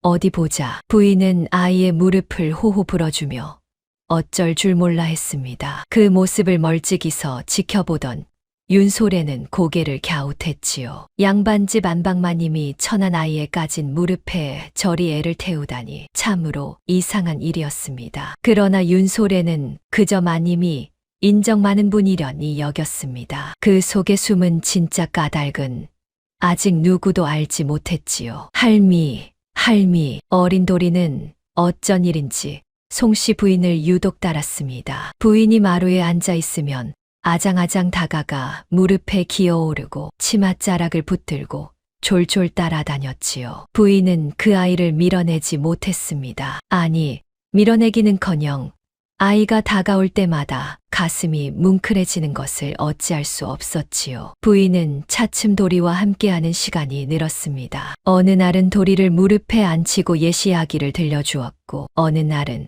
손수 단 감을 깎아 먹였지요. 100년 묵은 감나무 아래에서 부인은 도리에게 죽은 아들 이진의 어린 시절 이야기를 들려주곤 했습니다. 옛날에 이 집에 아주 영민한 도련님이 한 분 계셨단다. 그 도련님도 너만 할 적에 이 감나무 밑에서 까치를 보며 까닭을 묻곤 했지. 그 도련님이 어찌나 고왔던지 부인은 말을 잇다 목이 메어 멈추곤 했습니다. 어린 도리는 그 까닭을 모른 채 그저 할미의 무릎이 따뜻해 방긋방긋 웃었지요. 그 웃음을 볼 때마다 부인의 마음은 더욱 어지러워졌습니다. 그 무렵 고을의 단오가 찾아왔습니다. 대감집에서는 단오를 맞아 떡을 빚고 그네를 메었지요. 윤소래는 그 솜씨를 발휘해 온갖 떡을 빚었는데 쑥떡이며 수리취떡이 어찌나 맛깔스러운지 종들이 입에 침이 마르도록 칭찬했습니다. 어린 도리는 그네 타는 어른들을 보며 손뼉을 치고 떡을 양손에 쥐고 마당을 뛰어다녔지요. 늘 적막하던 대감집에 모처럼 웃음꽃이 피었습니다. 송씨 부인은 그 광경을 흐뭇하게 바라보았습니다. 아들을 잃은 뒤로 이런 따뜻한 날이 있었던가 싶었지요. 거지 과부를 며느리로 들인 뒤로 식어버린 줄 알았던 집안에 다시 온기가 돌기 시작한 것입니다. 그러나 그 따뜻한 광경을 못마땅한 눈으로 지켜보는 자가 있었으니 바로 송기복이었습니다. 고모님께서 저 거지 과부와 그 자식에게 어찌 저리 정을 쏟으시는지 도무지 못마땅하군. 저것들이 우리 집안 재산을 야금야금 갉아먹는 게 아닌가. 송기복은 윤소래가 집안 살림을 도맡으면서 제가 빼돌리던 재물의 길목이 막힌 것이 영 거슬렸습니다. 윤소래가 곳간을 꼼꼼히 세만 뒤로는 곡식 한 톨 손댈 수가 없었으니까요. 송기복은 그 며느리가 미운 털이 단단히 박혔습니다. 단오잔치가 무르익을 무렵 송기복은 슬그머니 윤소래에게 시비를 걸었습니다. 새아기, 곳간 장부를 좀 봅시다. 요즘 들고 나는 셈이 어찌 되는지 집안 어른인 내가 살펴야 하지 않겠소. 송서방님, 장부는 마님께 올리는 것이옵니다. 마님의 분부 없이는 함부로 내어드릴 수 없사옵니다. 윤소래가 또박또박 거절하자 송기복의 얼굴이 불그락푸르락했습니다. 거지 출신 과부 따위가 제 말을 거스르다니 자존심이 상했던 것이지요. 그러나 마님이 지켜보는 앞에서 함부로 화를 낼 수도 없어 송기복은 이를 갈며 물러났습니다. 저 천한 것이 감히 두고 보자. 내년이 언제까지 그 자리를 지키나 보자. 송기복의 가슴 속에는 그렇게 독한 마음이 자라기 시작했습니다. 그는 그날 밤 제 사랑방에 하수인 하나를 불러들였습니다. 평소 잔심부름을 시키던 약삭 빠른 종놈이었지요. 너는 오늘부터 저 새 아기와 그 아이를 잘 살펴라. 어디서 온 것들인지 무슨 내력이 있는지 낱낱이 알아오너라. 고모님이 까닭 없이 거지 과부를 들이셨을 리 없다. 분명 무슨 곡절이 있어. 예, 서방님, 분부대로 하겠습니다요. 송기복은 그렇게 며느리 모자의 뒤를 캐기 시작했습니다. 따뜻한 봄볕 아래 웃음꽃이 피어나는 대감집에 어느새 음험한 그림자가 드리우고 있었던 것이지요. 그러던 어느 봄날이었습니다. 도리가 마당에서 놀다 넘어져 무릎이 까졌습니다. 아이가 으앙 울음을 터뜨리자 부인은 저도 모르게 한달음에 달려가 아이를 끌어안았지요. 아이고, 우리 강아지 어디 다쳤느냐? 어디 보자. 어디 보자. 부인은 아이의 무릎을 호호 불어주며 어쩔 줄 몰라 했습니다. 그러다 문득 부인의 눈이 아이의 작은 발에 멈췄지요. 넘어지며 벗겨진 집신 사이로 왼쪽 발바닥에 그 검은 점이 또렷이 드러나 있었던 것입니다. 부인의 손이 멈칫했습니다. 그러고는 떨리는 손으로 그 발바닥을 가만히 어루만졌지요. 콩알만 한 검은 점, 죽은 아들의 발바닥에 있던 것과 한치도 다르지 않은 그 점이 지금 이 어린 것의 발바닥에 그대로 박혀 있었습니다. 진아, 내 자식이 맞느냐? 이 아이가 정녕. 부인의 눈에서 눈물이 주르륵 흘러내렸습니다. 그러나 부인은 차마 소리내어 울지 못했지요. 아직은 때가 아니었습니다. 확실한 증거 없이 함부로 입을 열었다가는 무슨 화를 부를지 알 수 없었으니까요. 더구나 곁에는 늘 음흉한 눈으로 살피는 송기복이 있었습니다. 부인은 눈물을 훔치고 아무 일 없는 듯 아이를 다독였습니다. 그 모습을 멀찍이서 지켜보던 윤소래는 고개를 갸웃했지요. 양반집 안방마님이 천한 아이에 까진 무릎에 저리 애를 태우다니 참으로 이상한 일이었습니다. 더구나 마님이 아이의 발바닥을 보고 눈물을 흘리는 듯한 모습은 도무지 영문을 알 수 없었지요. 그러나 윤소래는 그저 마님이 인정 많은 분이려니 여겼습니다. 그날 밤 부인은 깊은 고민에 빠졌습니다. 발바닥의 점,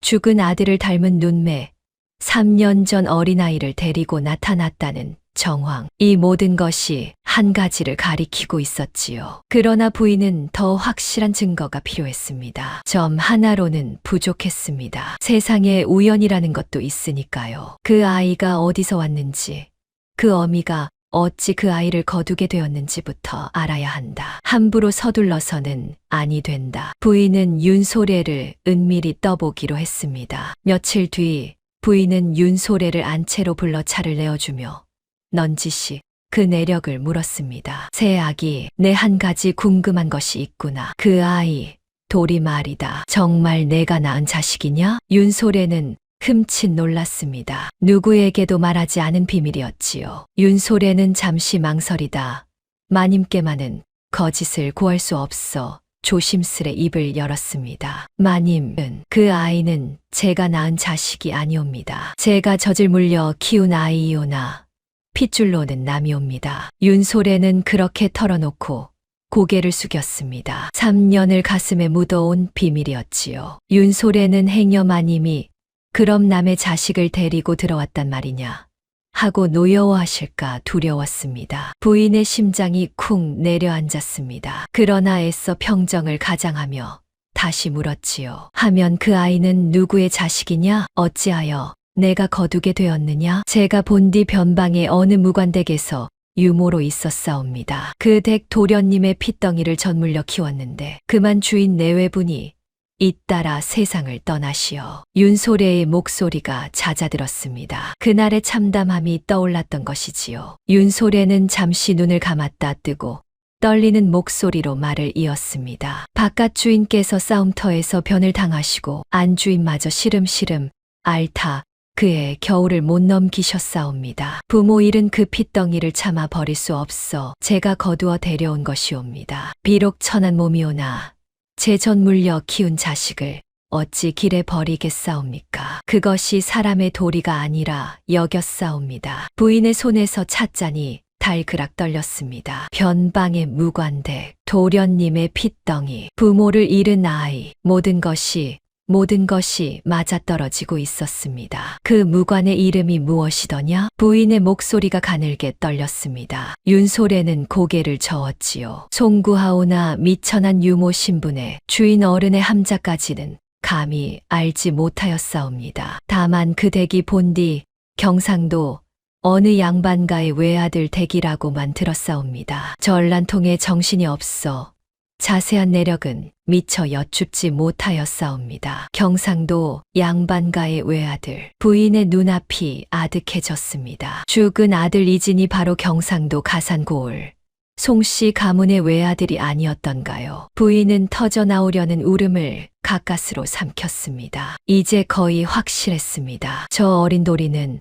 잃어버린 손주가 틀림없었지요. 부인은 당장이라도 아이를 끌어안고 내 손주야 하고 울부짖고 싶었습니다. 3년을 찾아 헤맨 그 핏줄이 바로 눈앞에 있었으니까요. 그러나 부인은 마지막 순간에 이를 악물고 참았습니다. 아직이다. 아직은 안 된다. 확실한 증표가 없으면 저 음흉한 기복이가 무슨 짓을 할지 모른다. 그 아이가 진짜 손주라면 기복이에게는 눈에 가시일 터 섣불리 드러냈다가는 도리어 아이를 위험에 빠뜨릴 수 있다. 부인은 가슴이 터질 것 같았지만 겉으로는 태연을 가장했습니다. 그렇구나. 참으로 딱한 사연이로구나. 내가 그 어린 것을 거두어 키웠으니 그 또한 깊은 인연이다. 잘하였다. 새 아기. 부인은 그렇게 말하고 윤소래를 물렸습니다. 그러고는 홀로 남아 죽은 아들의 위패 앞에 엎드려 소리 죽여 울었지요. 3년 묵은하니 그제야 둑이 터지듯 왈칵 흘러나왔습니다. 진아, 내 자식이 살아있었구나. 이 어미가 드디어 내 핏줄을 찾았다. 허나 아직은 품에 안을 수가 없구나. 조금만 더 기다려다오. 그것은 가짜 승리였습니다. 부인은 손주를 찾은 듯 했지만 아직 그 손주를 손주라 부를 수 없었지요. 더구나 그 기쁨의 이면에는 더 큰 위험이 도사리고 있었습니다. 부인이 미처 알지 못한 것은 그 음흉한 송기복이 이미 무언가를 눈치채고 칼을 갈기 시작했다는 사실이었습니다. 머지않아 이 따뜻하던 대감집에 차디찬 칼바람이 불어닥칠 참이었지요. 송기복은 며느리 모자의 뒤를 캐기 시작했습니다. 처음에는 그저 거슬리는 마음에서였지만 하수인이 물어온 소식들은 송기복의 등골을 서늘하게 했지요. 서방님 알아보니 그 새 아기란 여인이 본디 변방의 어느 무관댁 유모였답니다. 데리고 온 아이도 제 자식이 아니라 그 무관댁 핏덩이를 거두어 키운 것이라 합니다요. 무관댁 핏덩이라? 송기복의 눈빛이 번뜩였습니다. 변방의 무관, 그 말에 가슴이 철렁 내려앉았지요. 고모의 죽은 아들 이진이 바로 변방의 무관이 아니었던가요? 그리고 3년 전 송기복 자신이 입을 막아 사라지게 한 그 핏덩이가 바로 변방에서 오던 이진의 아들이 아니었던가요? 설마 그 아이가? 송기복의 손이 떨렸습니다. 만약 그 아이가 정말 이진의 아들, 곧 고모의 잃어버린 손주라면 이는 보통 일이 아니었습니다. 손주가 살아 돌아온 것이 밝혀지는 날에는 송기복이 그동안 빼돌린 재산도 물거품이 될 판이었지요. 장차 차지하려던 대감집 가산마저 모조리 사라질 테니까요. 더구나 3년 전 자신이 손주를 사라지게 한 죄까지 드러나면 목숨마저 부지하기 어려울 판이었습니다. 송기복은 직접 확인에 나섰습니다. 그는 하수인을 시켜 도리가 멱을 감을 때 그 발바닥을 몰래 살피게 했지요. 며칠 뒤 하수인이 새파랗게 질린 얼굴로 달려왔습니다. 서방님, 그 아이 왼쪽 발바닥에 콩알만 한 검은 점이 있습니다요. 그리고 소인이 옛날 도련님을 모실 적에 본 그 점하고 똑같습니다요. 송기복은 그 자리에 털썩 주저앉을 뻔했습니다. 발바닥에 검은 점, 이진에게 있던 그 점이 아이에게도 있다니. 이제 의심은 확신으로 바뀌었지요. 저 어린 도리는 틀림없이 고모의 손주, 죽은 이진의 핏줄이었습니다. 송기복은 거기서 그치지 않았습니다. 더 확실히 해두려 윤소래가 변방에서 온 내력까지 샅샅이 캐물었지요. 하수인은 윤소래가 장에 나갈 때마다 뒤를 밟고 옛 오두막 이웃들에게까지 슬쩍슬쩍 말을 붙여 정보를 끌어모았습니다. 서방님, 그 여인이 3년 전 변방에서 갓난아이를 업고 왔는데 그때 동행한 인편이 있었다 합니다요. 헌데 그 인편이 어느 날 갑자기 돈을 두둑이 쥐고 사라졌다는 소문이. 그 말에 송기복의 얼굴이 흑빛이 되었습니다. 그 인편이라면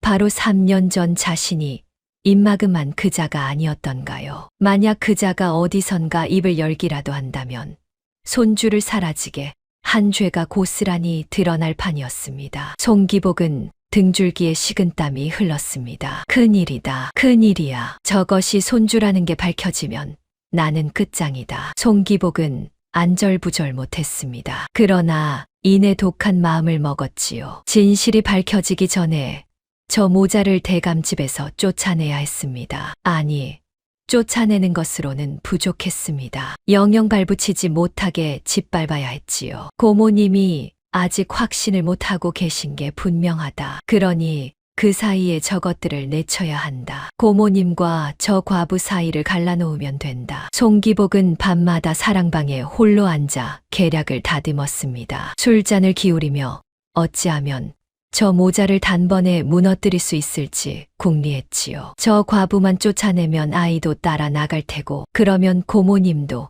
결국 단념하시겠지. 손주를 못 찾은 채 세월만 가면 이 집안 재산은 고스란히 내 차지가 된다. 그래, 저 과부를 도둑으로 몰면 된다. 양반집에서 도둑질한 며느리를 어찌 그냥 두겠는가. 제 아무리 고모님이라도 도둑만은 감싸지 못하시리라. 송기복은 음흉한 웃음을 지었습니다. 제 입속을 위해서라면 죄 없는 모자를 길거리로 내모는 것쯤은 아무렇지도 않았지요. 그의 탐욕은 이미 사람의 도리를 넘어선 지 오래였습니다. 송기복은 음흉한 계략을 꾸미기 시작했습니다. 그 첫걸음은 송씨 부인과 윤솔의 사이를 이간질하는 것이었지요. 며칠 뒤 송기복은 송씨 부인을 찾아가 은근한 말투로 며느리를 헐뜯기 시작했습니다. 고모님, 외람된 말씀이오나 한 가지 아를 것이 있습니다. 요즘 그 새아기 행실이 영 수상합니다. 곳간 살림을 도맡더니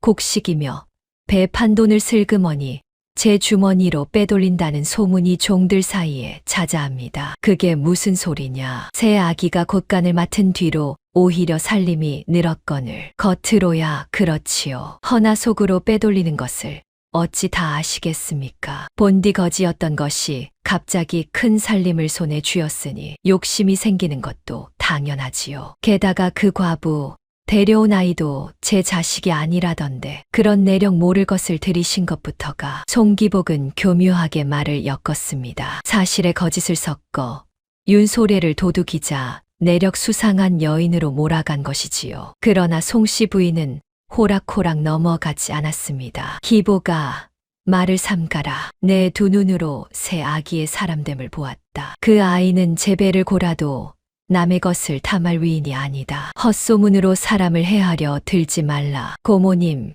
어찌 그리 그 과부를 감싸십니까? 혹 정의 눈이 어두워지신 것은 아닌지요. 거지 출신을 며느리로 들이신 것도 모자라 이제는 도둑질을 두둔까지 하시니 이러다 집안 망신이라도 당하면 어쩌시렵니까? 송기복은 한 발 더 나아가 은근히 고모의 판단력까지 깎아내렸습니다. 늙은 고모가 며느리에게 홀려 정신을 못 차린다는 식이었지요. 그러나 부인은 그 말에 오히려 노여움이 일었습니다. 내 이놈 어디서 어른을 능멸하느냐. 내 비록 늙었으나 사람 보는 눈마저 흐려지지는 않았다.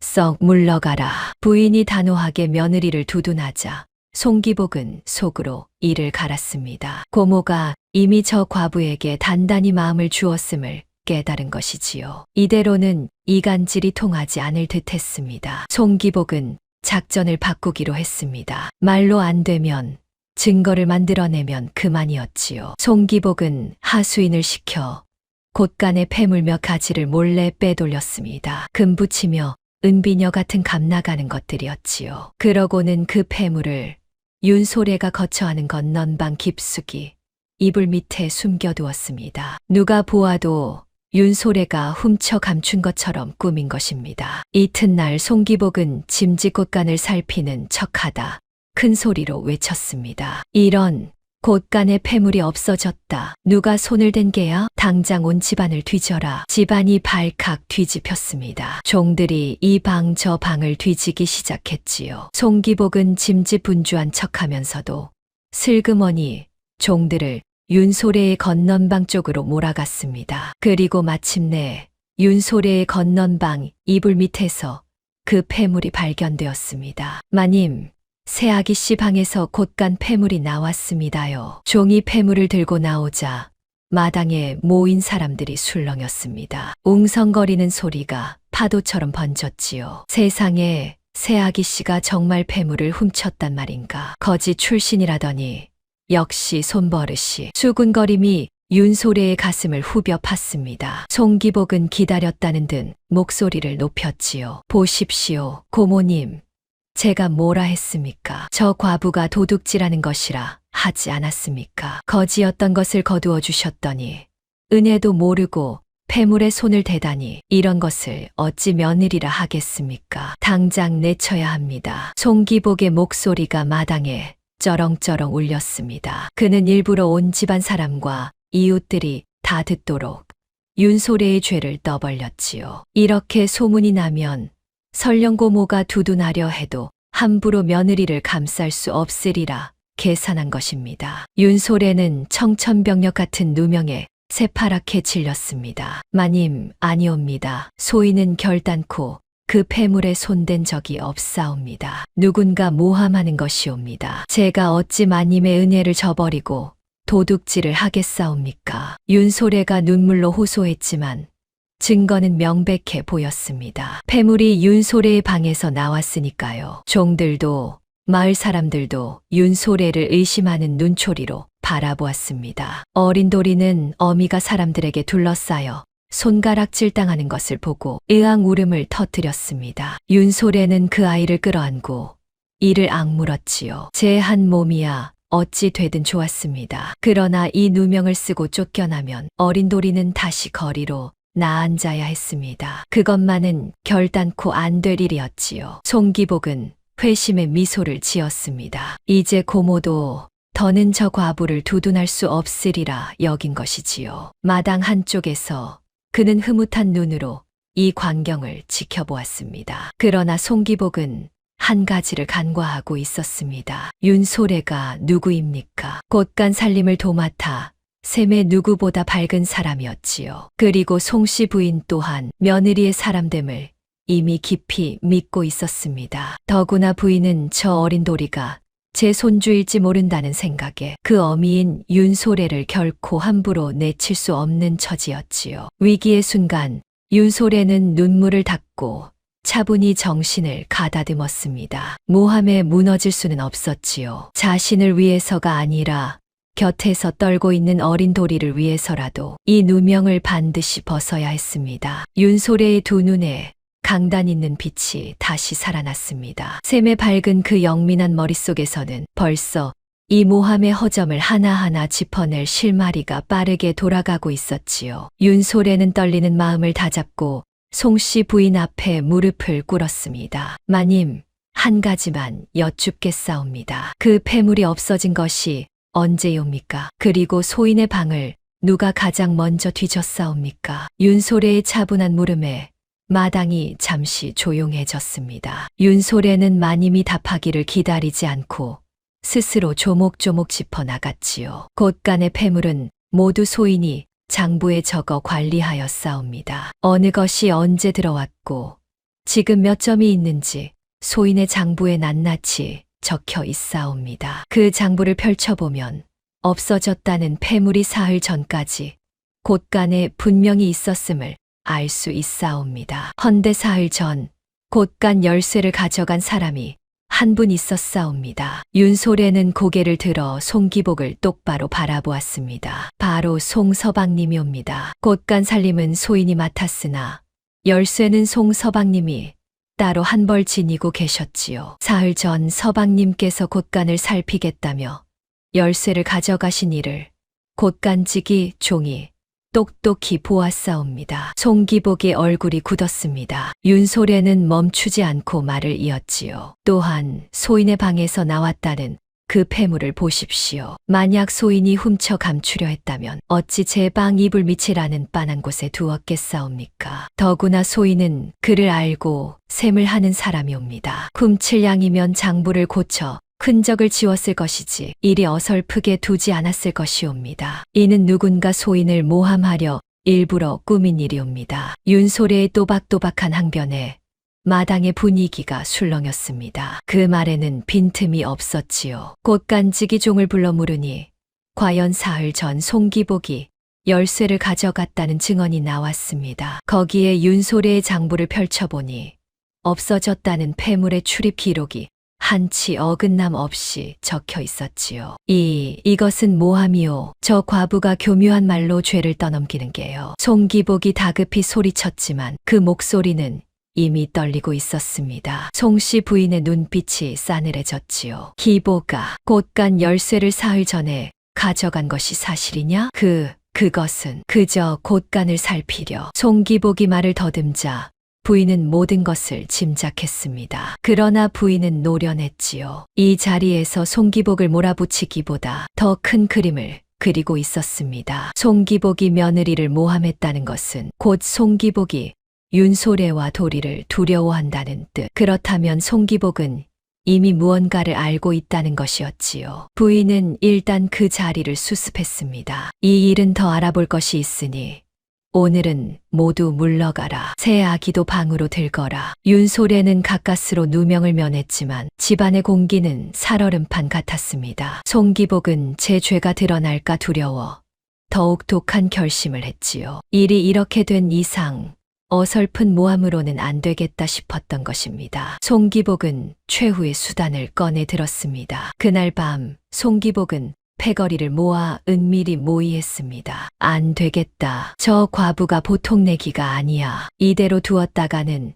언제 손주일이 들통날지 모른다. 차라리 저 아이를 없애버리는 게 낫겠다. 아이만 사라지면 고모님이 손주를 찾을 일도 영영 없을 테니 참으로 잔인한 흉계였습니다. 송기복은 어린 도리를 해치려 마음먹은 것이지요. 그는 패거리에게 돈을 쥐어주며 다음 장날 윤소래가 집을 비운 틈을 타 아이를 빼돌리라 지시했습니다. 아무도 모르게 데려가서 멀리 내다 버리든 어찌하든 알아서 하라. 다시는 이 고을에 발붙이지 못하게 해야 한다. 며칠 뒤 장날이 되었습니다. 윤소래는 배를 팔러 장에 나갔고 송씨 부인도 먼 친척의 부고를 받아 출타한 참이었지요. 집안이 빈틈을 노려 송기복의 패거리가 도리를 둘러엎고 뒷문으로 빠져나갔습니다. 마침 도리는 뒤뜰 우물가에서 혼자 흙장난을 하고 있었습니다. 낯선 사내둘이 다가와 입을 틀어막고 보자기에 둘둘 말자 어린 것은 버둥거리며 울었지요. 엄마, 엄마. 도리의 울음소리가 담장 너머로 사라졌습니다. 사내들은 아이를 들쳐 업고 고을 외곽의 산길로 내달렸습니다. 마침 그 광경을 본 사람이 아무도 없었으니 아이는 그대로 연기처럼 사라질 판이었지요. 장에서 돌아온 윤소래는 도리가 사라진 것을 알고 그 자리에 주저앉았지요. 도리가 없어졌다니 그게 무슨 말이냐? 우리 도리가 어디로 갔단 말이냐? 윤소래는 미친 듯이 온 집안을 헤맸습니다. 마을 곳곳을 뒤지고 산이며 들이며 도리의 이름을 부르며 헤맸지요. 목이 쉬도록 아이를 불렀지만 돌아오는 것은 텅 빈 메아리뿐이었습니다. 돌아, 어디 있느냐? 어미가 왔다. 그러나 어린 자식은 어디에도 없었습니다. 윤소래는 신발이 벗겨진 줄도 모르고 맨발로 산길을 헤매다 끝내 풀썩 쓰러졌습니다. 그 처참한 모습에 마을 사람들도 함께 눈시울을 붉혔지요. 출타에서 돌아온 송씨 부인도 손주가 사라졌다는 소식에 하늘이 무너지는 듯 했습니다. 또 그 아이를 잃는단 말이냐. 3년 전 그날처럼 또 부인은 그 자리에 쓰러졌습니다. 가까스로 되찾은 듯했던 핏줄을 또다시 잃을 위기에 처한 것이지요. 모든 것이 무너지는 순간이었습니다. 윤소래는 자식을 잃고 부인은 손주를 잃고 따뜻하던 대감집은 다시 통곡으로 가득 찼습니다. 그날 밤 윤소래는 텅 빈 도리의 자리를 끌어안고 오열했습니다. 내가 못난 어미라 내 자식 하나 지키지 못했구나. 돌아 어디 있느냐? 이 어미를 두고 어디로 갔느냐? 같은 시각 송씨 부인도 죽은 아들의 위패 앞에 무너져 있었습니다. 부인은 박 의원이 했던 말을 떠올렸지요. 피는 물보다 진하다 하나 정은 그 피보다 진한 법이지요. 그때는 흘려들었던 그 말이 이제야 가슴을 후벼 팠습니다. 그래, 의원의 말이 옳았다. 핏줄이든 아니든 그게 무슨 상관이란 말이냐. 저 며느리가 피 한 방울 안 섞인 아이를 제 목숨처럼 키운 그 마음이 바로 핏줄보다 진한 정이 아니더냐. 나는 어리석게도 발바닥에 점 하나에만 매달려 정작 그 깊은 정을 보지 못했구나. 부인은 깨달았습니다. 자신이 찾던 것은 핏줄이 아니라 사랑할 대상이었음을. 그리고 그 사랑은 이미 윤소래와 도리의 모습으로 곁에 와 있었음을. 부인은 눈물을 닦고 일어섰습니다. 이대로 주저앉아 있을 수만은 없었지요. 손주를, 아니 도리를 반드시 찾아야 했습니다. 이튿날 새벽 부인은 박 의원을 찾아갔습니다. 이 일의 실마리를 풀 사람은 그뿐이라는 생각이 들었던 것이지요. 의원, 손주가, 아니 우리 도리가 사라졌소. 의원은 무언가 알고 있는 듯하니 부디 숨기지 말고 말해주오. 그 아이가 정녕 내 손주가 맞소. 박 의원은 부인의 절박한 눈빛을 보고 마침내 입을 열기로 했습니다. 오래도록 가슴에 묻어둔 비밀을 이제는 꺼낼 때가 되었다고 여긴 것이지요. 마님, 늙은이가 그동안 차마 말씀드리지 못한 것이 있사옵니다. 실은 3년 전 도련님께서 변방으로 떠나시기 전에 늙은이에게 맡기신 것이 하나 있사옵니다. 부인의 눈이 크게 떠졌습니다. 박 의원은 품에서 빛바랜 서찰 한 통을 꺼냈지요. 죽은 아들 이진이 만일을 대비해 박 의원에게 맡겨둔 마지막 서찰이었습니다. 도련님께서는 무인인지라 싸움터에 나가시며 늘 만일을 생각하셨지요. 떠나시기 전 늙은이를 조용히 부르시어 이 서찰을 맡기셨사옵니다. 만에 하나 내가 돌아오지 못하거든, 그리고 내 자식의 행방이 묘연해지거든 이 서찰을 어머니께 전해달라 하셨지요. 늙은이는 그 약조를 지키고자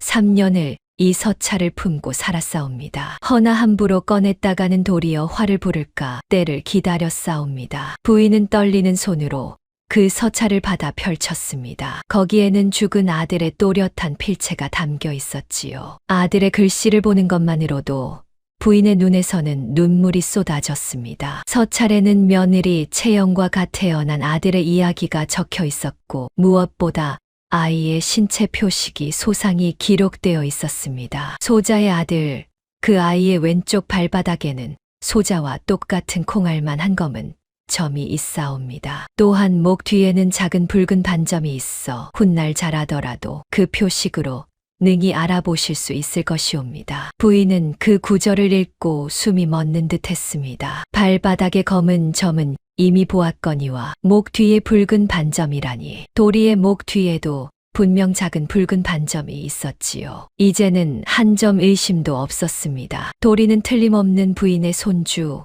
죽은 이진의 핏줄이었던 것입니다. 틀림없다. 도리가 내 손주가 맞다. 헌데 그 아이를 또 잃다니 의원 기필코 그 아이를 찾아야겠소. 부인은 서찰을 가슴에 품고 일어섰습니다. 그 안에는 모든 진실을 밝힐 열쇠가 담겨 있었습니다. 이제 남은 것은 사라진 도리를 찾아 그 진실을 만천하에 드러내는 일이었지요. 박 의원이 무겁게 입을 열었습니다. 마님, 한 가지 더 알을 것이 있사옵니다. 도리가 사라진 일, 아무래도 예사롭지 않사옵니다. 3년 전 도련님의 자제분이 변방에서 오던 길에 행방이 묘연해진 것도 누군가 손을 쓴 것이 아닌가 싶사옵니다. 그 일과 이번 일의 뒤에 같은 자가 있는 듯하옵니다. 부인의 눈이 번뜩였습니다. 같은 자, 그 말에 떠오르는 얼굴은 단 하나였지요. 바로 송기복이었습니다. 송씨 부인은 곧장관하로 사람을 보내 고을 현감에게 도움을 청했습니다. 대감집 손주가 납치되었다는 말에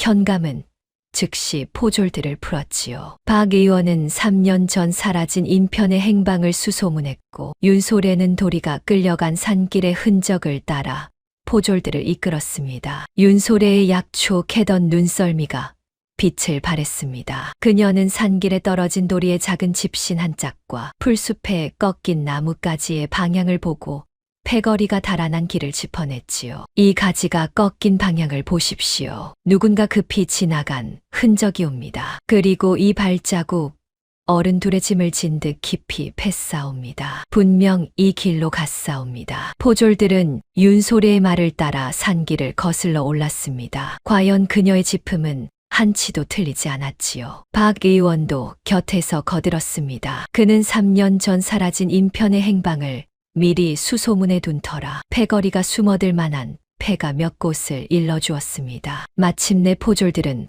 고을 외곽의 폐가에서 묶인 채 울고 있는 도리를 찾아냈습니다. 돌아, 윤소래는 한달음에 달려가 아이를 끌어안았지요. 어린 도리는 어미의 품에 안겨 한참을 울었지요. 다행히 패거리는 아이를 차마 해치지는 못하고 멀리 내다 버릴 기회만 엿보던 참이었습니다. 포졸들은 그 패거리를 그 자리에서 모조리 붙잡았지요. 붙잡힌 패거리는 모진 추궁 끝에 모든 것을 실토했습니다. 자신들에게 아이를 납치하라 시킨 자가 바로 송기복이라는 것을 말입니다. 더구나 그중 한 명은 3년 전 변방에서 손주를 데려오던 인편을 입마금한 일까지 알고 있었지요. 이제 모든 진실이 드러날 차례였습니다. 며칠 뒤 관아 마당에 온 고을 사람들이 모였습니다. 현감이 자리를 열고 송기복이 포승줄에 묶인 채 끌려 나왔지요. 송씨 부인과 윤소래 그리고 어미 품에 안긴 도리도 그 자리에 섰습니다. 박 의원은 죽은 이진의 서찰을 손에 들고 있었습니다. 먼저 송씨 부인이 송기복 앞에 나섰습니다. 기복아, 내 어찌 이런 짓을 저질렀느냐. 내 너를 친족하로 여기고 집안일을 맡겼거늘 너는 그 믿음을 짓밟고 어린 것을 해하려 했단 말이냐. 부인의 목소리는 떨렸지만 그 눈빛만은 추상 같았습니다. 송기복은 고개를 빳빳이 들고 발뺌했지요. 고모님, 무슨 말씀이십니까? 이 사람은 아무것도 모르는 일입니다. 저 천한 패거리가 멋대로 한 짓을 어찌 이 사람에게 뒤집어 씌우십니까? 억울합니다. 고모님, 송기복은 끝까지 시치미를 댔습니다. 그러나 그 순간 박 의원이 앞으로 나섰지요. 이 사람이 진실을 증명하겠소. 박 의원은 죽은 이진의 서찰을 펼쳐 모두가 듣도록 읽어 내려갔습니다. 서찰에는 갓 태어난 아이의 신체 표식이 소상히 적혀 있었지요. 왼쪽 발바닥에 콩알만 한 검은 점, 그리고 목 뒤에 작은 붉은 반점. 자, 모두 보시오. 박 의원은 도리를 데려와 그 작은 발바닥을 사람들 앞에 들어 보였습니다. 콩알만 한 검은 점이 또렷이 박혀 있었지요. 이어 아이의 목덜미를 살피니 과연 작은 붉은 반점이 있었습니다. 서찰에 적힌 그대로였지요. 이 아이의 발바닥 점과 목 뒤 반점은 죽은 도련님께서 손수 적어 남기신 자제분의 표식과 한치도 다르지 않소. 이 아이는 틀림없는 대감댁의 손주, 죽은 이진 도련님의 핏줄이오. 박 의원의 쩌렁쩌렁한 목소리가 관아 마당에 울려 퍼졌습니다. 마당이 발칵 뒤집혔습니다. 거지 과부의 자식인 줄로만 알았던 도리가 실은 대감집에 잃어버린 손주였다니요. 사람들은 입을 다물지 못했습니다. 세상에, 저 어린 것이 대감댁 손주였다니. 그럼 저 윤 씨가 그 긴 세월을 친자식처럼 키운 개로구나. 피 한 방울 안 섞인 핏덩이를. 사람들의 탄성이 마당을 가득 메웠습니다. 송씨 부인은 그제야 도리를 와락 끌어안았지요. 내 손주야, 내 강아지야, 할미가 너를 이제야 알아보는구나. 미안하다, 미안하다. 부인의 눈에서 3년 묵은 눈물이 폭포처럼 쏟아졌습니다. 곁에 선 윤소래도 함께 울었지요. 마당에 모인 사람들도 너나 할 것 없이 눈시울을 붉혔습니다. 이제 송기복의 차례였습니다. 진실이 드러나자 송기복의 얼굴은 사색이 되었지요. 그는 그래도 발버둥을 쳤지요. 그것은 우연의 일치일 뿐입니다. 점 하나로 어찌. 그러나 그 변명은 곧 무너졌습니다. 붙잡힌 패거리가 앞으로 끌려 나와 송기복이 아이를 납치하라 시켰음을 낱낱이 증언한 것입니다. 더구나 3년 전 손주를 데려오던 인편을 입마금한 일까지 드러났지요. 인편은 멀리 도망쳐 살고 있었는데 포졸들이 끝내 그를 찾아내 끌고 왔습니다. 소인이 다 말하겠습니다요. 3년 전 송서방님이 소인에게 엽전을 쥐어주며 변방에서 데려오던 그 아이를 없던 일로 하라 하셨습니다. 그 아이를 어느 떠돌이 유모에게 떠넘기고 소인은 입을 다물기로. 인편의 증언에 송기복은 완전히 무너졌습니다. 자신이 빼돌린 재산 문서까지 곳간에서 쏟아져 나오자 더는 변명할 여지가 없었지요. 게다가 가장 가까이서 그를 돕던 하수인마저 제 목숨을 부지하려 송기복의 죄상을 모조리 불었습니다. 서방님이 폐물을 빼돌려 새 아기씨 방에 숨기라 하셨습니다요. 다 서방님이 시킨 일입니다요. 측근의 배신에 송기복은 이를 갈았지만 이미 모든 것이 끝난 뒤였습니다. 그는 그 자리에 털썩 무릎을 꿇었지요. 현감이 엄히 판결을 내렸습니다. 송기복은 들으라. 친족의 어린 핏줄을 2번이나 해하려 하고 주인집 재산을 빼돌렸으며 죄 없는 아녀자를 모함한 죄가 실로 무겁다. 내 죄를 물어 가산을 모두 몰수하고 먼 섬으로 유배를 보내노라. 다시는 이 고을에 발붙이지 못하리라. 송기복은 포졸들에게 끌려가며 발버둥을 쳤습니다. 고모님, 한 번만 살려주십시오. 이 조카가 잠시 눈이 멀었습니다. 고모님. 송기복은 마지막까지 고모에게 매달렸지만 송씨 부인은 차갑게 고개를 돌렸습니다. 내 입에서 다시는 고모라는 말이 나오지 않게 하라. 어린 것을 2번이나 죽이려 한 자에게 내어줄 정은 없다. 끌가. 부인의 단호한 말에 송기복은 그제야 모든 것이 끝났음을 깨달았지요. 그는 고개를 떨군 채 끌려갔습니다. 그러나 그를 동정하는 이는 아무도 없었지요. 구경하던 사람들은 오히려 통쾌했습니다. 꼴 좋다. 제 욕심에 어린 것까지 해치려 하더니 천벌을 받는 게야. 그렇고 말고 하늘이 무심치 않으셨어. 죄 짓고 못 산다더니 딱 그 짝일세. 저런 자가 친족하랍시고 집안 살림을 주물렀다니 마님께서 그동안 얼마나 속이 타셨겠나. 아기는 그렇게 몰락했습니다. 빼돌린 재산은 모두 대감집으로 돌아왔고 송기복은 유배지에서 쓸쓸히 생을 마쳤다 하지요. 사람들은 두고두고 그 일을 이야기하며 욕심이 끝내 사람을 어떻게 망치는지를 되새겼습니다. 이제 남은 것은 따뜻한 보상이었습니다. 송씨 부인은 윤소래의 손을 꼭 잡았지요. 새아기야. 아니, 이제는 그리 부르지 않으마. 너는 내 손주를 3년이나 제 목숨처럼 지켜준 은인이다. 피 한 방울 섞이지 않았어도 너는 이미 이 아이의 어미요.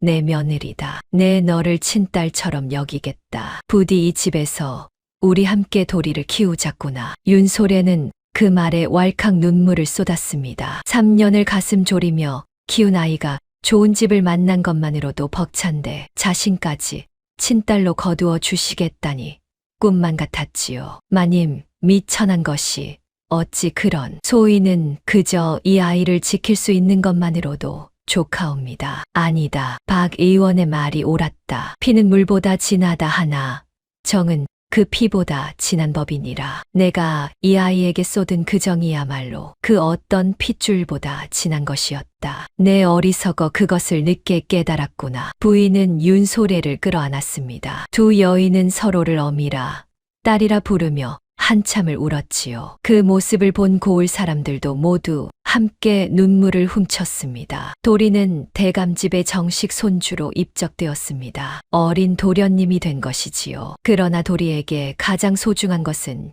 여전히 자신을 길러준 윤소래 어미와 자신을 알아봐 준 할미였습니다. 도리는 양손에 두 사람의 손을 꼭 쥐고 100년 묵은 감나무 아래를 아장아장 걸었지요. 세월이 흘러 대감집에는 다시 웃음이 가득해졌습니다. 한때 찬바람만 돌던 안채에는 어린 도리의 글 읽는 소리가 낭낭하게 울렸습니다. 송씨 부인은 손주를 무릎에 앉히고 예시하기를 들려주었지요. 윤소래는 며느리이자 어미로서 집안을 따뜻하게 보살폈습니다. 거지 과부를 며느리로 들였다. 비웃던 마을 사람들은 이제 그 지혜로운 시어머니의 안목에 고개를 숙였습니다. 역시 대감마님은 보통 분이 아니셨어. 발바닥 점 하나로 잃은 손주를 알아보시다니. 어디 그뿐인가. 정으로 키운 며느리를 끝까지 거두셨으니 그 마음이 더 귀한 게지. 옛날 옛적 100년 묵은 감나무 아래에서 손주를 잃고 홀로 눈물 짓던 한 노부인이 있었습니다. 그러나 이제 그 감나무 아래에는 할미와 어미와 어린 손주가 도란도란 모여 앉아 웃고 있었지요. 잃어버린 핏줄을 되찾고 피보다 진한 정까지 얻었으니 그보다 더한 복이 어디 있겠습니까? 이 이야기는 오늘날까지 전해져 사람들에게 이렇게 일러줍니다. 피는 물보다 진하다 하나 정은 그 피보다 진한 법이라고. 진정한 가족이란 핏줄로 맺어지는 것이 아니라 서로를 향한 정으로 맺어지는 것이라고 말입니다. 다음 영상을 빠르게 만나보시려면 좋아요와 구독을 눌러주세요. 지금 화면에 나오는 더 재미있는 영상들도 함께 해주세요. 그럼 모두 행복한 하루 보내세요. 감사합니다.